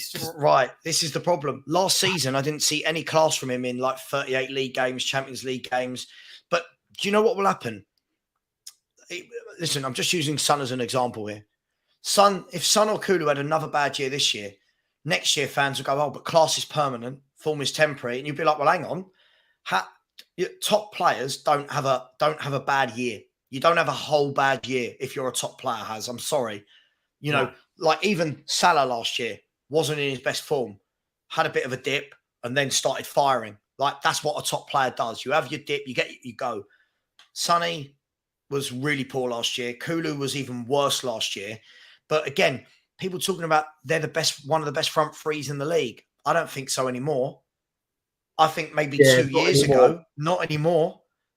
Yeah, not I think anymore. again, it comes down to that word predictable. You know, they've been sussed out. For me, Kulu hasn't shown sort of any sort of he hasn't shown me that he's changed the way he's playing. No. In the fact that he just keeps on switching to the same foot. You know, players, any decent defender knows to show him on his right foot, you know. So look, we need that unpredictability. Like I said, with Solomon, we've got that this season. We've seen it. You know, he comes on and he scares the hell out of defenders because you don't know what he's going to do. Same with Perisic as well. We're seeing a different Perisic because he doesn't have that added responsibility of having to defend anymore. You know, get the ball through to him. I just want to say, okay, just quickly, all the people that are saying Son played injured last season. So when I was having a go at Conte for playing Son when he looked poor, right? Whose fault is this then? Is this Son's or Conte's? Why was he being played injured? Whose fault was that? I'm sorry, you can't have, listen, this isn't just Son. This was Son, this was Kulu. You cannot play bad for a whole year and then just get an excuse of class is permanent. No, I don't know class players that have a year off. I don't know class players that get away with this. Like, you've got to remember, like, take Kulu, for example. Last year, all our fans got really excited and started saying, he's better than Saka. He's better than Saka. Saka went on and had a brilliant year. Kulu was absolutely awful. Right? At what point do we actually go, maybe some of these players aren't quite the player we think they are? Or in Sonny's case, maybe he's just not what he was. Has anyone thought of that? Like, players dip. And when I mean dip, I don't mean like dip and then go back up. I mean, sometimes you've hit your peak. I don't think he's got it anymore. Do you think in some ways that Sonny might be the victim of his own success? For sure. I also think he's the victim of people overrating him. I think he's been a very good player, but I think people put him on a pedestal up here. And other than that season where he scored 23 league goals, there was no other season where he got more than 17. And I'm not knocking that. They were good numbers, but not these world-class numbers that so many of our fan base are trying to put. Not Kane numbers, not Mo Salah numbers. They were good numbers, but not. And again, it always sounds like I'm having a go at Son. I just think every time I'm watching him lately, I'm thinking, I don't want you in this 11. Like, you're boring me. I know what you're going to do. Step over, step over, step over, whip a ball to absolutely nobody. Now, look, I think, and here's my opinion, right? I think last season, a couple of games we brought on Sonny from the subs bench, and he was so effective when he come on against tired legs. I think that would be the best way to sort of utilise Son going forward. Obviously, starting the game here and there if players aren't pulling their weight. But, you know, if he's not on fire, why not just have him on a subs bench? You know, and when you need him, 60th minute, 70th minute, when there's tired legs out there, bring him on. Yeah. You know, he showed that he can be so impactful last season when he come on. You know, I think he bagged a brace last season, or was it a hat trick or a brace? I think it was possibly a hat trick early on in the season against Leicester. Against Leicester, you know, he was brought on as a sub, absolutely smashed it. Yeah. You know, it was like, wow, this guy could actually do a job as a super sub. And then did nothing for about the next 7 or 8 games. Solskjaer built a career out of being a super sub. Yeah. And we all talk about him, you know, how he was this great striker. You know, look, you can play a role in the team in any sort of capacity. As long as you're doing a job for the team, you know, you just got to do what's right for the team at the end of the day. And I genuinely believe Ange will do that next season. He will do what's I hope so. He will, you know, he won't have any room for sentiment, you know. You know, Kane, let's take Kane out of the equation because Kane is Kane. But everyone else, you know, your place isn't guaranteed. Let me ask you then. So these fans that defend him through thick and thin, I think it's great, loyalty, all of that stuff. But these fans that defend him to the hilt, that you're not allowed to suggest he doesn't start in the 11. And by the way, that's all I'm asking. I've not once sat here and said, have I? Sell him. He's terrible. All I'm saying is, what's the point of having a squad if other players in pre-season have done better? But then when it comes to the first game of the season, already, look at me. All I've suggested is Perisic starts above him against Brentford. Look how people in the chat go, what, above Sonny? Well, who have you been more impressed with in pre-season? Who looks at it? Who looks sharp? Who looks ready to go? Is it Perisic on the left or is it Sonny? Well, let me ask you this. If Perisic starts over Son against Brentford and the next 2-3 games and he's putting a shift in and he's all of a sudden got 6 or 7 assists, what's going to be the excuse then? Are we still going to say, actually, Son should be starting? Mm-hmm. Because for me, if someone's coming in and they're doing a job and they're doing a good job, it's common sense. You don't try and mend something that doesn't need to be fixed. Mm. If he's doing a job on the left-hand side I'm sorry. What the F is this? We are better without Son argument based on. I mean, did you not watch us play tonight? I thought we looked excellent on the wings. Perisic and Solomon were both average in this game. Oh, no, I don't agree with that. Sorry. Mate, you're having a mare. Listen, sorry for sounding angry. Well, you don't sound angry. You sound stupid. They were excellent tonight.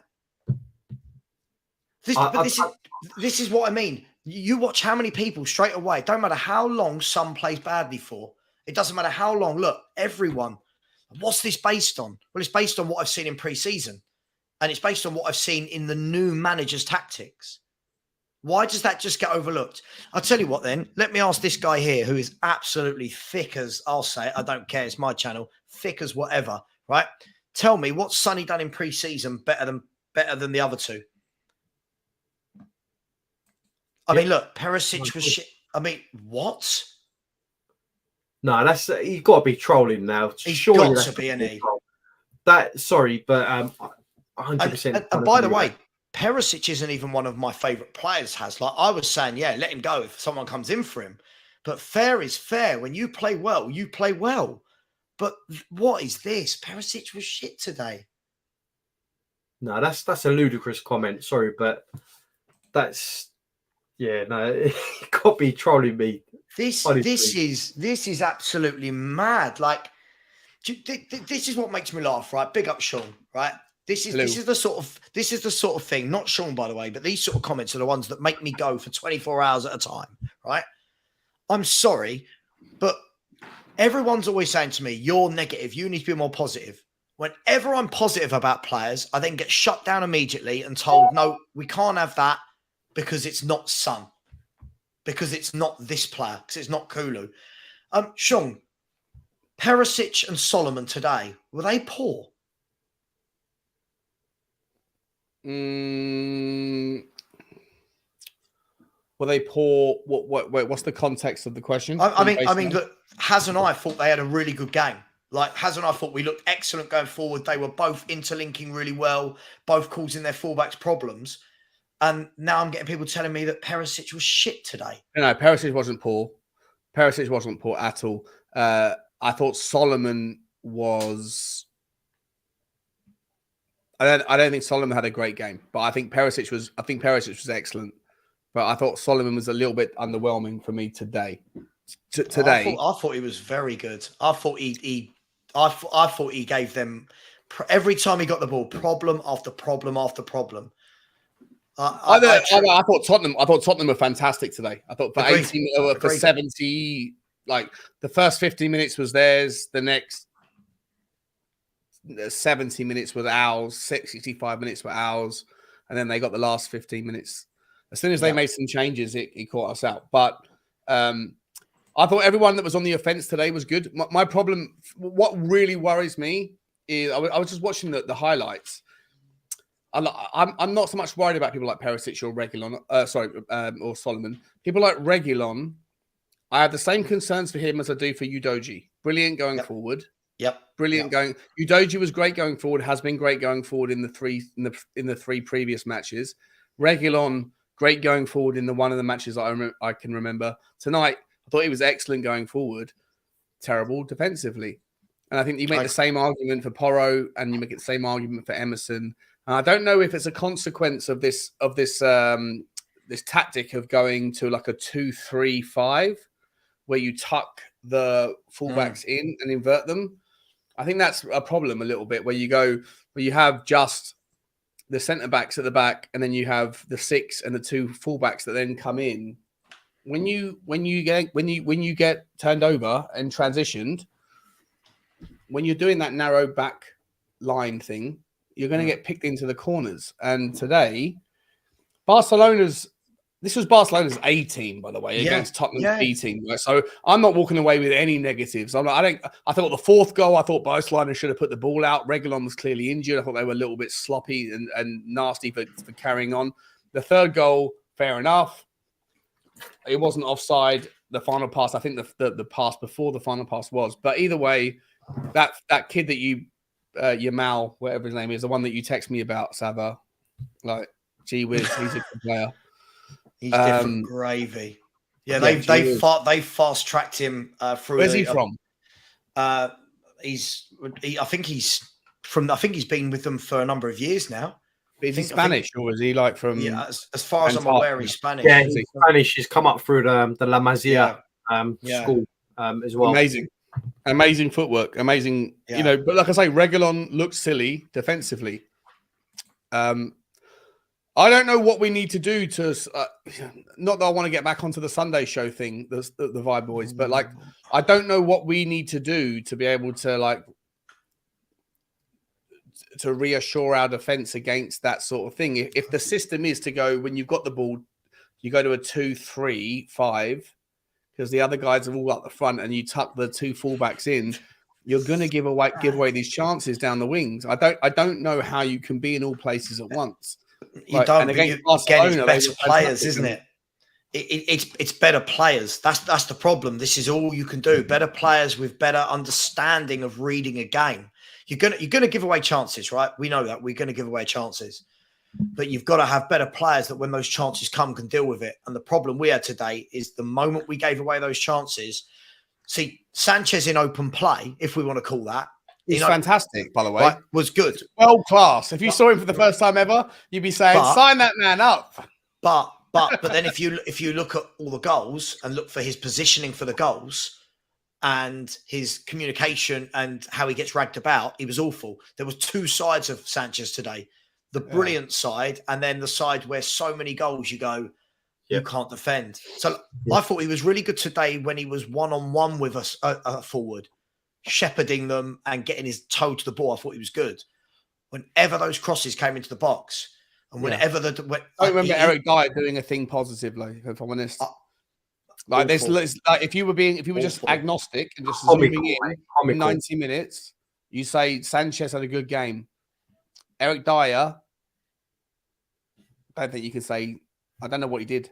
All I can remember is in the 93rd minute, him allowing that fella to walk past him, knowing that it was going to be a goal, and he didn't even take him out because he didn't want to get a red card in a friendly. But he made sure he was onside first, and then he backed off him. 100% has. but Mizawati, listen, I think the thing is, if you look at both our goals, how they came from was from Perisic being involved. If you actually look at the first goal, was it the first or the second goal? I can't remember which one now. Seems like hours ago. The ball was brought into midfield, switched out to Celso. Celso put it to Perisic, gave it to Reggie, who gave it back to Perisic, who whipped the ball in. I thought Perisic did his job. When you're saying as a winger he didn't do anything, go back and watch the 2 goals. Go back and watch the 2 goals. I thought he was brilliant tonight. But this is what I mean. It's part of that he can't be good because we love Son argument. It's like, because we love Sonny, Perisic couldn't have been good. Perisic was very good tonight. There's far too much entrenchment in people's opinions. Yeah. You know how it took me about 45 minutes to get people in my comments to kind of go, like, I was laughing. I was like, this is Davo, Big Dave. Big Dave's big exit clause. This is the way that he's showing off. And it was a little giggle to start with, but you have to give it credit where it's due. The guy showed what he's capable of. I hope he's showing it to the window, right? I hope he's doing it to make a club think, oh, that if we can get that out of him every week, then he's worth 10 million, because he was brilliant. And again, just quickly, just before I come to this, smash the like, people. We've been honestly so tight with likes. Like, there's so many people in here. 276 likes. I've done about 8 hours of streaming for Spurs fans today. Like, smash that like button, people. That's all I ask. And we're now 13 subs away from 8,900. By the way, this again, Lee, I'm so sorry, mate. I know it's opinions, but Vicario was the liability today. I saw Vicario pull off a number of good saves and be left wildly exposed by centre-backs that can't defend. Wildly exposed. The first goal, again, was like the West Ham goal all over again. No one marking anyone. Yeah. Listen, I agree with you. I massively agree with you that you can't. I don't think any of the goals were his fault at all. I'm not even sure if you could expect him to save any of the goals, even on a good day. However, little moments like that I think it was like the 18th minute, boys, when the ball got lumped up towards him and he could have caught the ball on the edge of the 18-yard box, but he got himself a foot outside the box and had to head it. And then it fell to, I think it was Pedri, and then the guy tried to lob him and he managed to claw it down. Like, he doesn't build confidence. I was saying on my stream, he reminds me of Fabian Barthez, capable of world-class saves, but a little bit erratic. Yeah, a little bit too erratic at the moment. Like, I'm not judging him. I'm not judging him at all, but Sean, he's a little bit volatile with his decision making. Sorry, go on. I think that will come once he has a settled back four. I agree. I hope so. I agree. He's played in 2 different back fours at the moment. One of them being really awful with Dyer and Sanchez. Once he has that settled back four and he's able to communicate with that back four, I think he'll be fine. I hope so. I hope you're right, mate. We gambled on him, but I'm just saying, like, I'm calling it as I see it. I think he's got world-class saves in him, but I think he's also got weird decisions. What I've seen so far in the 2.5 games that I've seen, or whatever it is now, grand total of 180 minutes, I've seen him be erratic. I'm just going to call it. I'm not saying I don't trust. I'm not saying I'm just. He hasn't settled my nerves. He's a nervous. He makes me nervous. Yeah, I do agree with you, but I also agree with Haz. I mean, let's be fair. If we had sorted out this defence, but at the beginning of July, and he'd had 4 games in front of a settled back four, which we knew was going to be our back four going into the summer, I think you'd see such a more composed guy. At the moment, you see him after that last goal went in. He lost his mind. He lost his mind, saying, "Who is marking?" Like he lost his mind. Just quickly, by the way, comments like this make me laugh. Remember months ago when you said, "Why doesn't Conte attack instead of sitting back?" Hope you've got your answer. Today you can attack, but then get exposed. Conte deserves an apology. I'm going to tell you this: Conte made me fall out of love with my club. Right? Let's be really honest. Conte deserve an apology. Anyone who's apologized for Conte deserves to apologize. Let's be honest. Yeah, for sure. Now, I just want to put this out there. I saw Antonio Conte let in 4 goals to a Leicester team that got relegated. Oh, right? I travelled to that game, Saba. I was at that game live, bro. I know you did. So this is what makes me laugh. It's like everyone's making out, Sean. We talked about this earlier, as everyone's making it out as though Conte sat back and we didn't concede goals. No, Conte played god-awful football and conceded loads of goals. So what am I apologising for? Tonight, I enjoyed Tottenham more than I have for years. Tonight. Yeah, it was a great game. Same defenders under Conte made the same mistakes. Let's be honest. Exactly. It doesn't matter. But without the attacking football, Has. Without the attacking people, yeah. Exactly. But we're it's like if you're a guy who goes out to a nightclub and you like you can go and tune and try and chirps a 9 out of 10, and she lets you buy her a drink, whatever, and you think you're going to get, and you might even get a kiss, but ultimately she tells you to go home alone at the end of the night.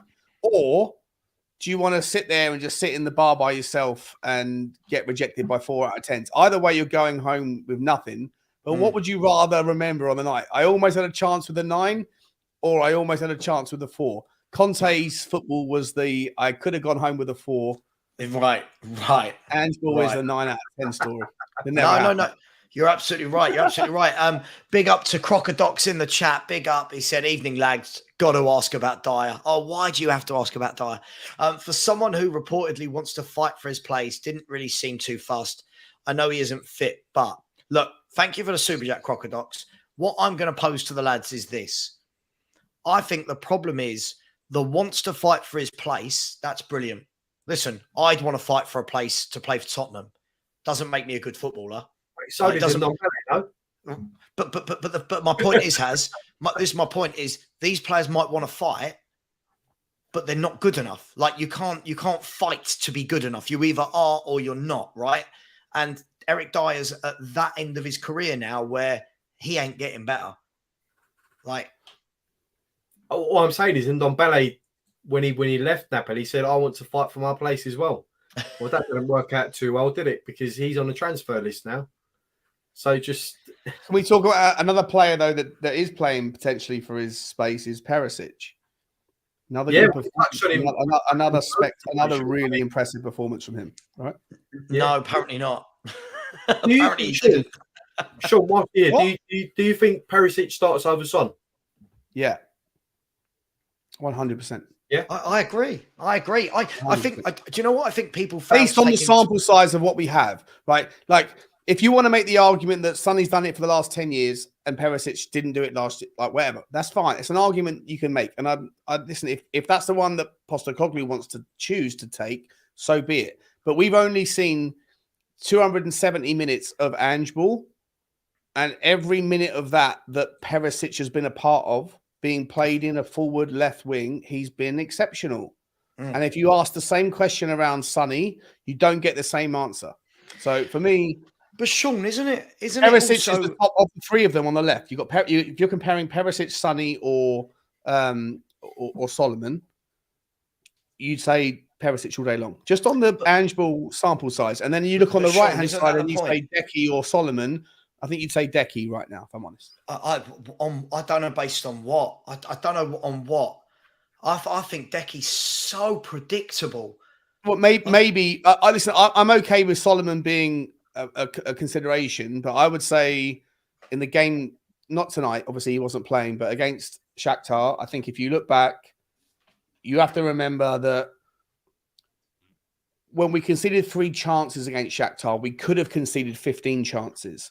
We lost the ball high up down their end of the pitch, and Kulusevski was responsible for regathering the ball 5 times. So did you see Solomon's work rate tonight? No, absolutely flawless. Sorry, I'm not making the argument that Solomon isn't also a consideration. My point is that if you're going to judge a forward player based on their output with the ball, then in this system, that's a silly assumption. You should have to consider their off-the-ball output. And I think sure. And I think that Perisic has output more off the ball and on the ball than Sonny has.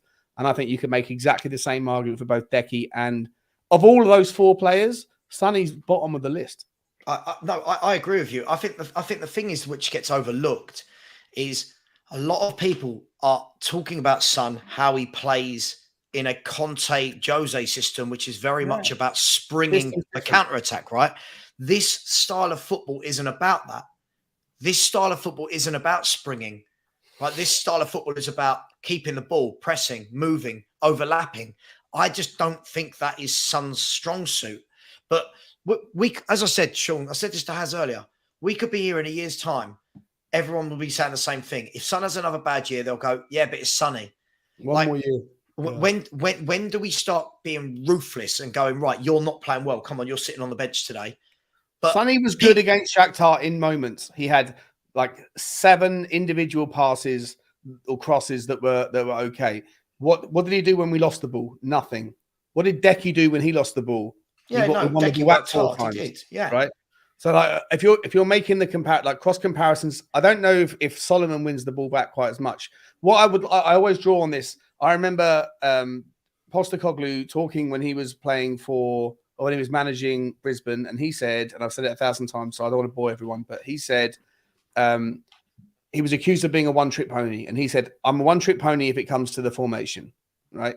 But what I have is different personnel that have different characteristics, different personality traits, different physical traits, and then when you pick any individual pairings of those players, then your team looks entirely different in a nutshell. And basically what what I think the rationale here is that Decky offers something that nobody else in the forward line does, which is incredible strength, incredible ability to work and win the ball back.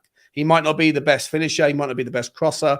I think you've got better crossers elsewhere. I think someone like Solomon offers something that he doesn't do. But what Postecoglou is looking for is options in attack that you can put into place for different moments of different games, different teams. And I think Decky offers Decky offers something that no one else does in our front six.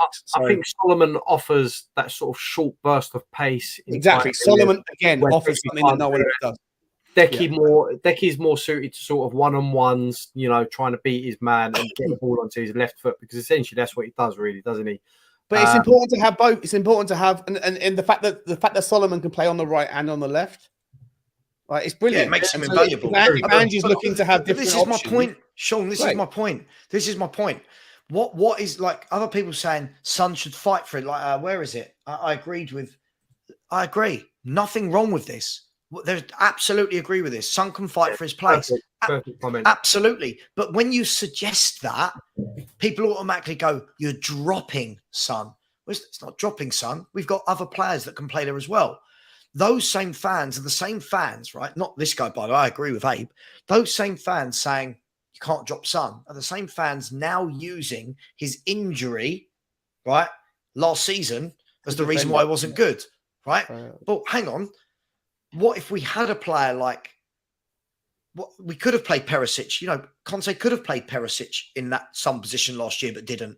He could have given Danjuma run out, but Sonny offers something. Sonny offers something, mate, that Decky doesn't, which is a purity of finish. Sonny offers something that Solomon doesn't, right? Which is experience and and a different style. All I'm saying is, like, there shouldn't be someone amongst that front six. There shouldn't be anybody that just guaranteed their spot. I'm happy to have the six as they are, and I want Ange Postecoglou to use his intellect, and the reason why he's getting paid $5 million for the year, we ain't getting paid $5 million a year. So let this guy figure out against Brentford which is the three that can ultimately best be used in his style against them three for the first hour, and who are the guys that come on for the last half an hour when the opposition are tired. I think we've got options there. I mean, it's a nice thing. It's a nice thing to have, right? I agree. It's a team game. And now it seems like we've got that depth in our squad to be able to call upon players that might suit, a particular style of play against a particular team. We didn't have those options last season. We didn't have the option of bringing in, quality players to be able to. Hang on. He did have some options. He was just absolutely point blank refused to try anything. Conte refused to try anything. Like last season, so many people were saying Perisic can't play wing back. You've got to get him as one of the front three. And yet, when did he ever move him from wing back? And now you're seeing in pre-season, someone made a good point. Earlier in the summer, he played 2 good games for Croatia as well. What position? One of the front three. Where's he played well in pre-season for us? In the front three. All I'm saying is, what's the point in a player coming in? I know you two agree with this. What's the point with a player coming in, getting a new lease of life, performing well, and then when a fan suggests, I'd like him to start, oh, no, he can't have that. We must go with this. If that's where we're going to be, we're never going to improve as a club. Those fans, like, with respect to them, all good. Everyone's entitled to their opinion.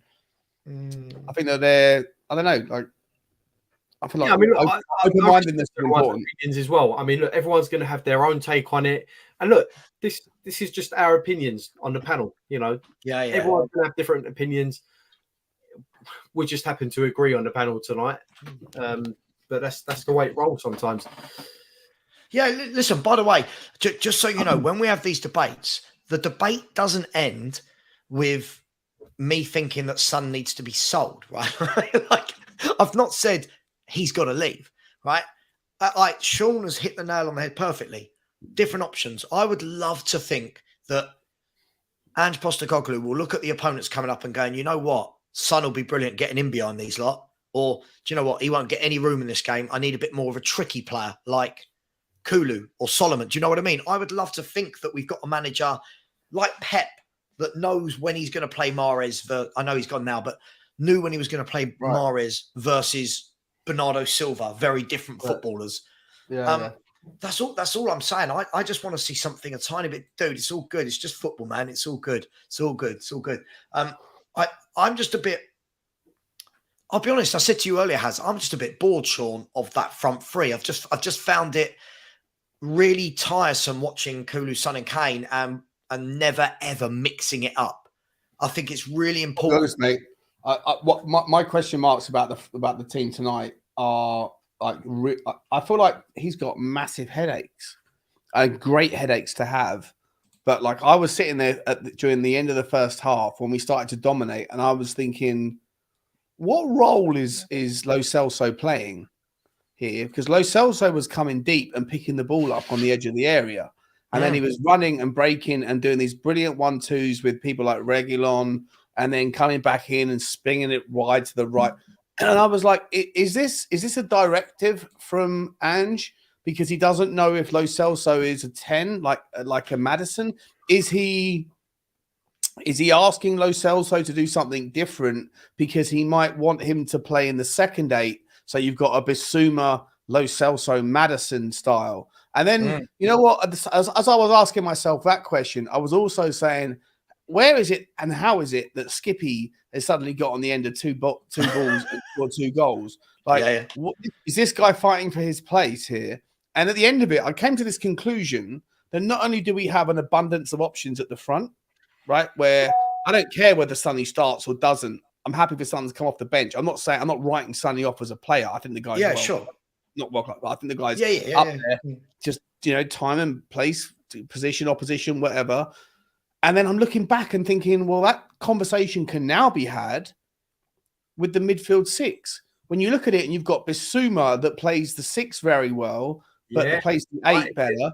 You've got Pape Sarr, and I don't even think we've scratched the surface of how good this guy could be. You got Ollie Skip who's saying, "Don't forget about me, boys. I'm gonna bang in the first header that anyone's ever seen Ollie Skip win," and he's done an absolute world-class finish, hanging his head back and put it in the top locker. You've got Lo Celso that's capable of like doing this ridiculous box-to-box stuff that isn't responsible for the normal Ange 10. So why is he doing it? Is that because Ange is asking him to play the 8? Like, what's going on? And where it's fluid, Sean.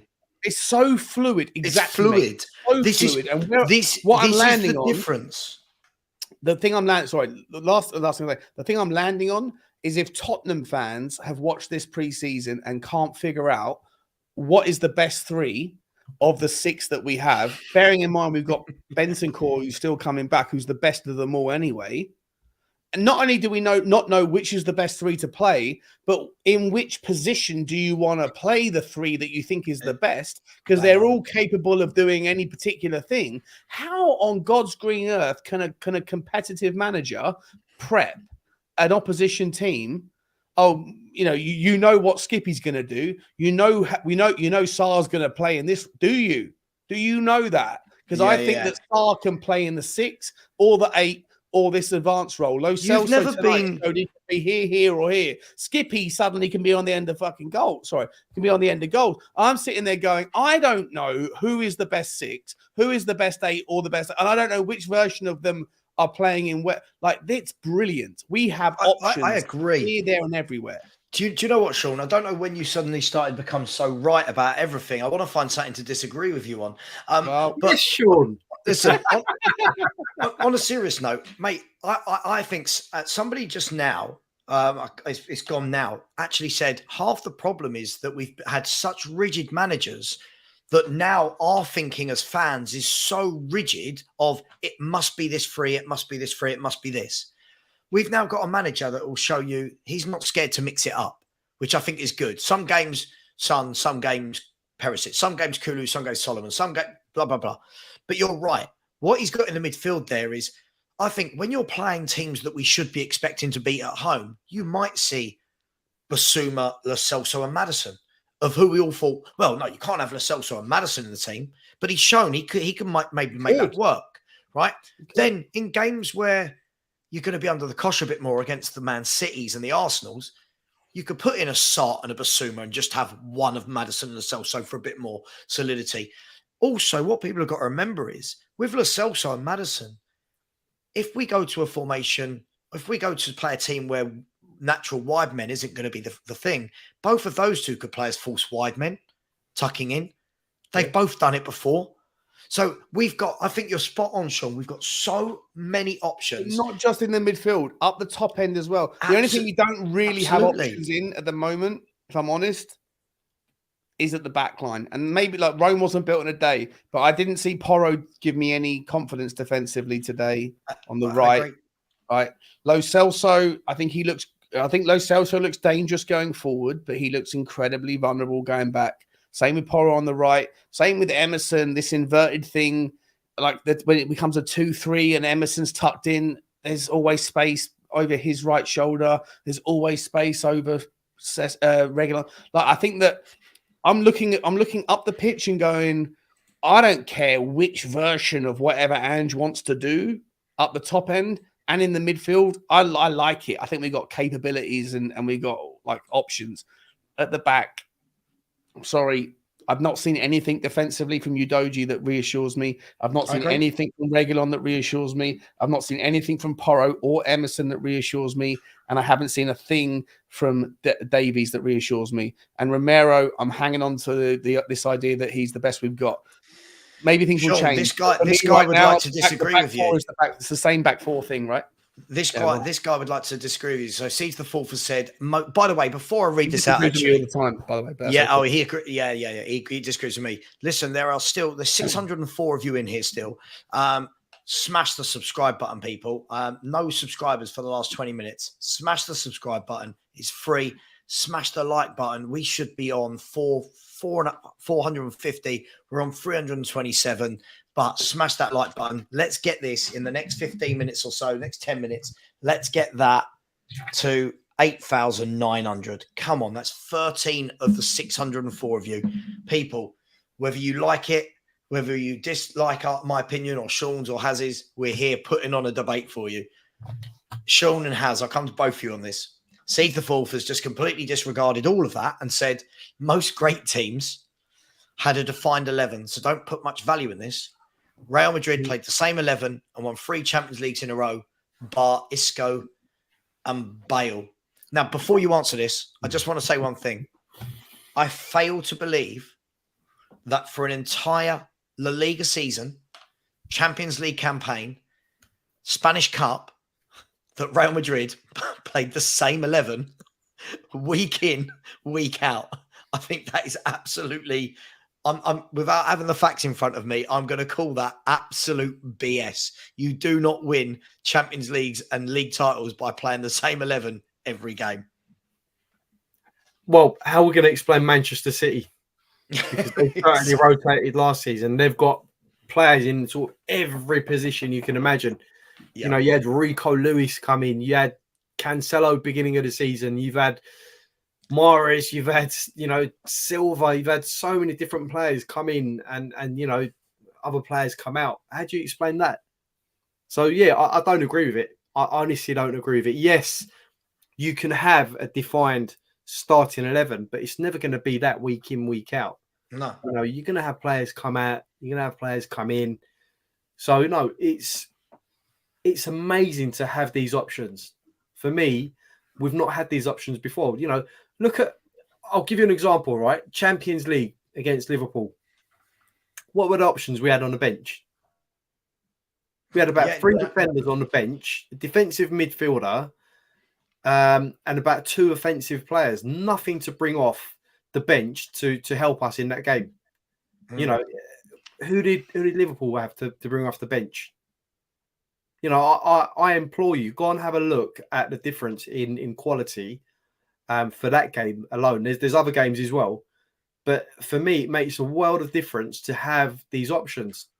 I'm looking forward when we're playing teams with the low block next season, to see how we're going to respond, because we have that option now. We can play with 2 8s and a 6.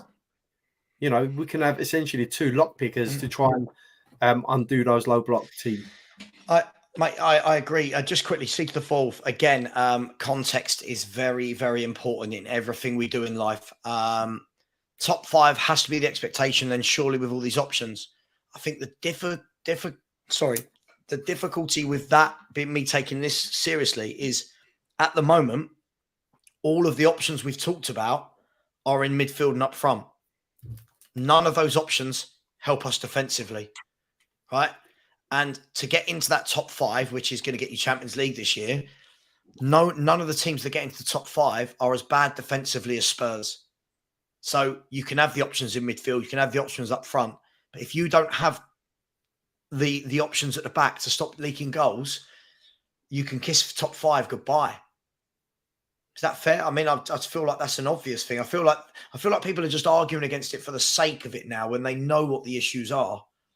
Look, Manchester City just won the league, right? They went and spent a ton of money on Vicario having just won the league, because that's what you do. Yeah. Good, successful teams are built from, defense onwards. We don't have that at the moment. Yes, we've got a good offense. We've got, a decent midfield, but all that, it just doesn't count for nothing, as we saw tonight, if you've got a crap defense. Yeah. And I said it earlier on, we could have Mbappe, Ronaldo and Messi up top, but if we've got the likes of Dyer and Sanchez and the rest of them at the back, it doesn't count for anything. Sorry. That's just no. I agree. I think the thing is, I mean, like, for example, Richard, Sean's not saying Udogie won't be good. What Sean has actually said about Udogie is a few times we've seen him tested at the back and he hasn't excelled in the defensive capacity. He's not saying he won't be good. It's okay to not think a player's brilliant at something right now. He's a young player. I'm not going to speak for Sean, but what I think you are speaking for me. Okay, I'm speaking for him. So what we've seen is Udogie. I agree with your summary. I think Udogie will be excellent. I'm just saying that defensively right now he hasn't inspired me with confidence. But that's it. Right, I love this comment as well. Felon82, big up Felon82. It said Spurs fans desperately want to be right about their disingenuous opinions on Jose and Conte. Listen, I'm only going to go for another 6 minutes, guys. I don't want this to be a mammoth stream, but all in all, I would say that loads of positives from today, guys. Loads of positives that we didn't know about going that way. All the same negatives that we could talk about are going that way, which we knew about, right? That for me is a successful got better at it though. Game. I thought against the best competition we played against, Barcelona's A team, give or take, with Tottenham's B team, 85 minutes we had them.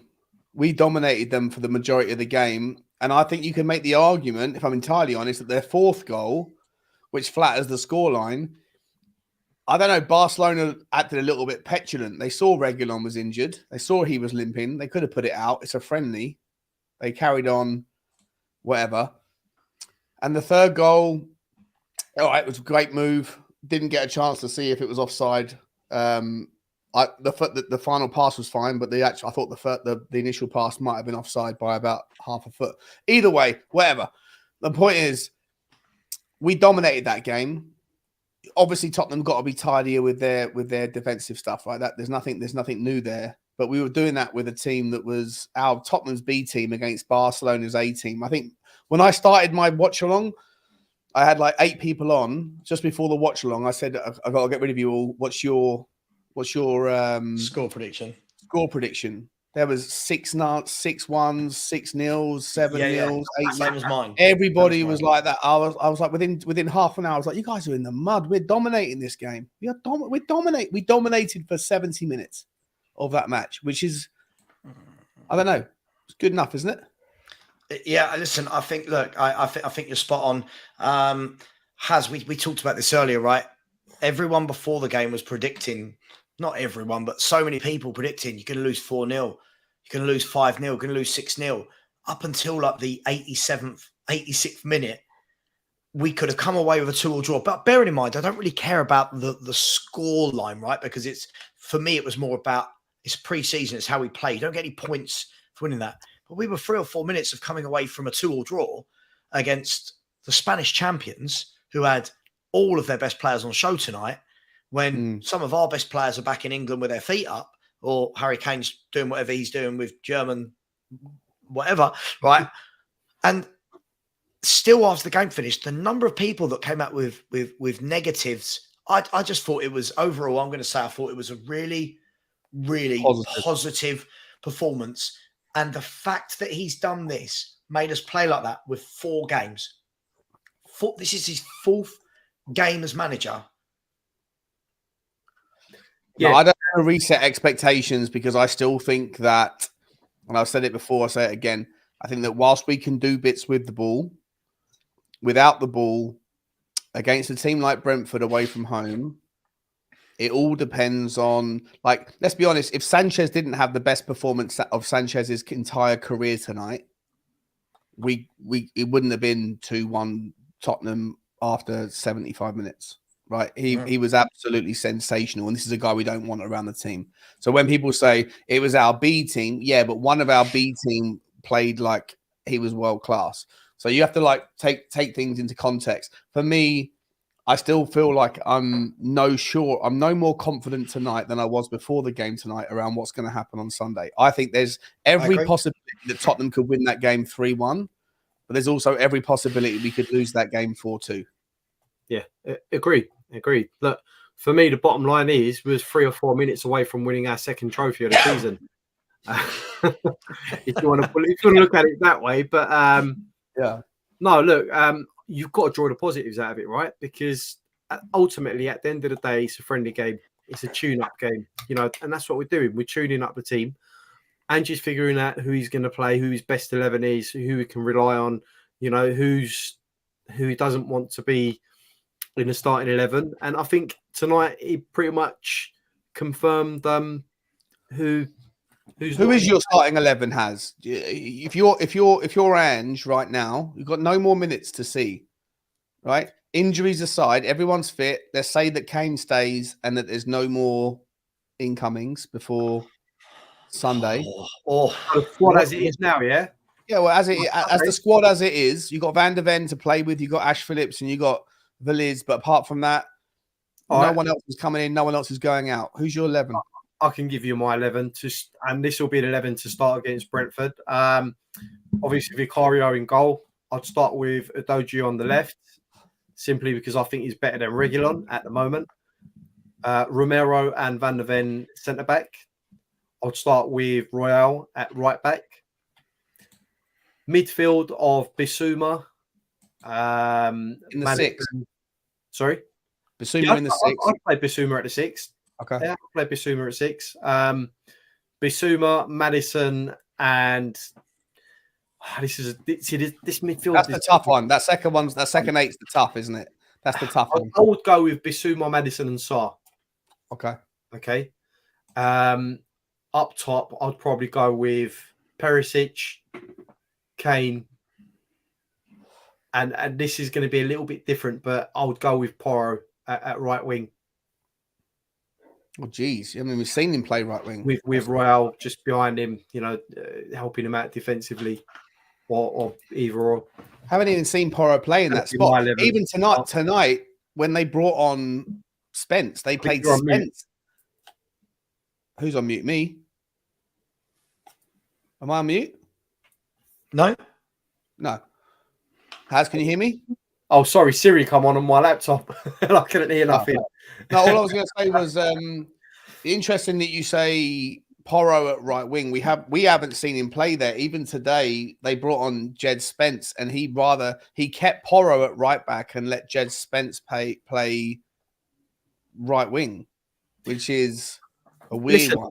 Sean, I think for me personally, right, I think Porro, his crossing is better than Kulisevsky. I don't disagree with you, by the way. I don't disagree, because I think Porro's the right position there. I'm just saying that Ange doesn't clearly think that's his role because he Possibly brought not. on Spence and he took Perisic off, brought Spence on, In tonight's put formation, Solomon on the left, and then put Spence on the right. In tonight's formation, he did. But if we're playing Kane as the striker, I just think with Perisic and Porro getting those crosses in, I think he's going to get his head onto a couple of those balls. Just my opinion, though. No, I get it. I get it. I think if we play that way. Sean, what about you? What's your 11? I'll hear both of yours and then formulate. The back five is I agree. Vicario, Porro, Emerson, Romero, Van der Ven, and Udogie. And then I think you got to play Basuma in the 6. You got to play Maddison. I think you got to play Sarr. I do think you have to play Sarr, but I would be okay with this random idea of playing Lo Celso because I think Lo Celso tonight proved himself that he can play in that weird 8. That's what I toyed around with as well. I was thinking it's a weird one. Yeah, that second 8 role is up for debate. On the left, I think Perisic. I don't think Sonny's proved it. I think Perisic is good. On the right, I would go for Decky more so because I think he has the ability to win the ball back. And if Brentford win the ball off us up the pitch, I think he can get it back from them more so than Solomon can or Porro or anyone else. And then obviously Harry Kane up the top. Because Richarlison today was useless again, by the way. I thought Richarlison was like he had a chance to prove himself tonight and he was I didn't even notice him like I didn't notice Dyer. Yeah, work rate was there in certain points of the game, but like I was saying earlier on to Sava, I just don't think there's that end product at the moment. There's all this work rate going on, but no end product. Like if we're paying 60 million for someone who's a striker, it was shocking. All the hard work in the world. We should never pay that money, should we? Let's be honest. He was 30 million, 25 million. If Decky's 25, he's 25. Let's be honest. Well, I'm going to go with. I agree with both of you on the back 5. I think it picks itself. I really hope that Davis doesn't start and Van der Ven sits on the bench. I really, really hope we just go all in and go right. We bought you your 50 million euros. Get into that back 4.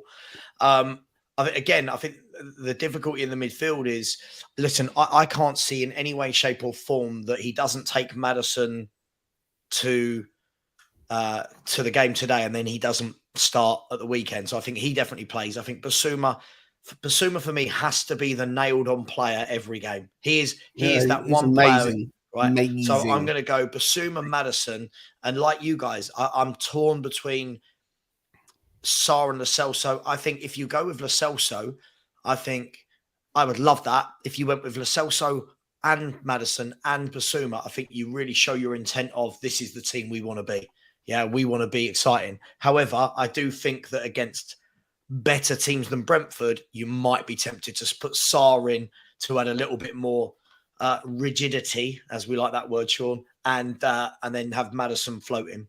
Front 3, I would go with Perisic, Kane, and I would go with Solomon. I think he will go with I think he will go with Son and Kulu, but I would go with Perisic. He absolutely will, mate. He's not brave enough to make that call straight off. I agree with you. I will respect him so much though if he doesn't. It's interesting we've all gone with 3 different right wingers. Yeah. But I don't think I think that speaks volumes. I don't think there's It's great that we all have confidence in different players. It's great that we all have confidence that other players can do the job. It's brilliant. But also I think, Sean, it shows that not one of them stands out. Do you know what I mean? It's not like with Arsenal. Like if you all sat here right now, ready, after 3, say the name. Saka. Who plays on the right? Yeah. Right, okay. That was 3, but okay, yeah. Saka. Sorry, mate. No, you're all right. We was all gonna say Saka. Everyone on the left are Martinelli, right? I don't think we've got to stand out. And I think that is what he's going to have to figure. That's his job, right? As Sean said, he's paid to make that decision. But it's not like if he starts with Son and Decky, I'll be like, oh my God, they're awful players. I just want to see, I wouldn't mind one of them starting and one of Perisic or Solomon for something different. But hey, Listen, guys, before we go, it's 10:05. We should at midnight. We should finish soon. Smash the subscribe button, people. You've been very tight with that tonight. Very tight. Like 8 more, and we get to 8,900. Harry Kane. Can I just quickly throw out a beg? Yeah, I got to 14K during my live stream, and then someone's unsubscribed, so I'm at 13,999. So if anyone wants to be, it was me who unsubscribed. It was me. Mate. I'll just get him to subscribe to your channel. I appreciate it, man. Appreciate that. If anyone can subscribe, get back over 14K. I don't want to be that guy that's like just underneath the bar. Give me the 14K. That'd be cool.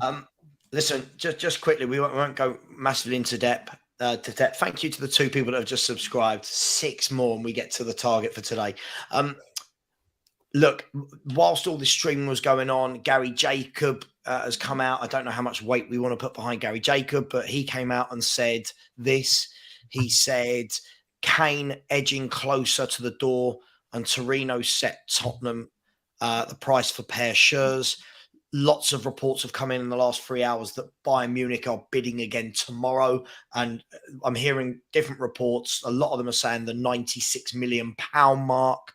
I mean, I think a lot of fans would have thought this would have gone away after the 3rd bid. But guys, there must be something in this if they're still bidding, right? There must be something, the fact that this has not been shut down as a complete, no, it's not happening, right?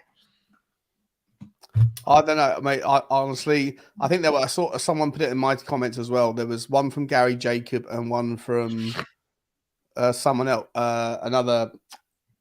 I can't think of the name was, but basically both equally tier ones. One saying it's not happening, one saying it is. Yeah. I don't know. No idea, bro. No idea. Yeah. Has round us off. I mean, is Kane going to be starting against Brentford? I suppose is the question we need to ask.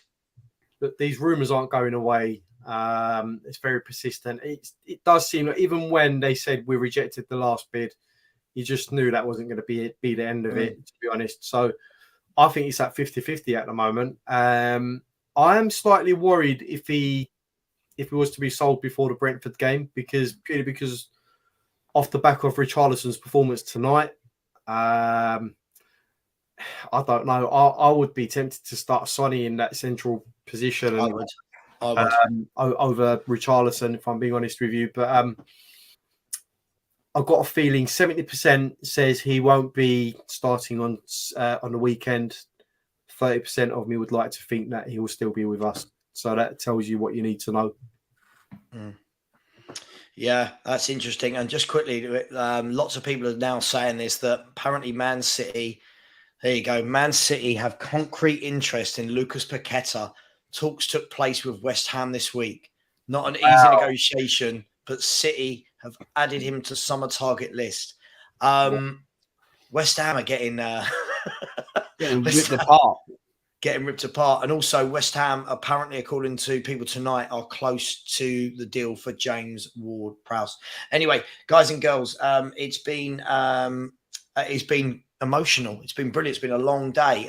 Thanks for being on, mate. Really appreciate it. Sean, thanks for jumping on towards the end there. I know you've streamed a lot today as well. Guys and girls, thank you to absolutely everyone for all the super chats, all the likes, all the subscribers. I'm going to put the link in the chat one more time on your way out. Smash that subscribe button, people. I'll be back live tomorrow at 10 a.m. when I'm sure we'll have more and more debates about Tottenham's first game against Brentford. And I'll see you all very, very soon. As always, come on, you Spurs. Come, you Spurs.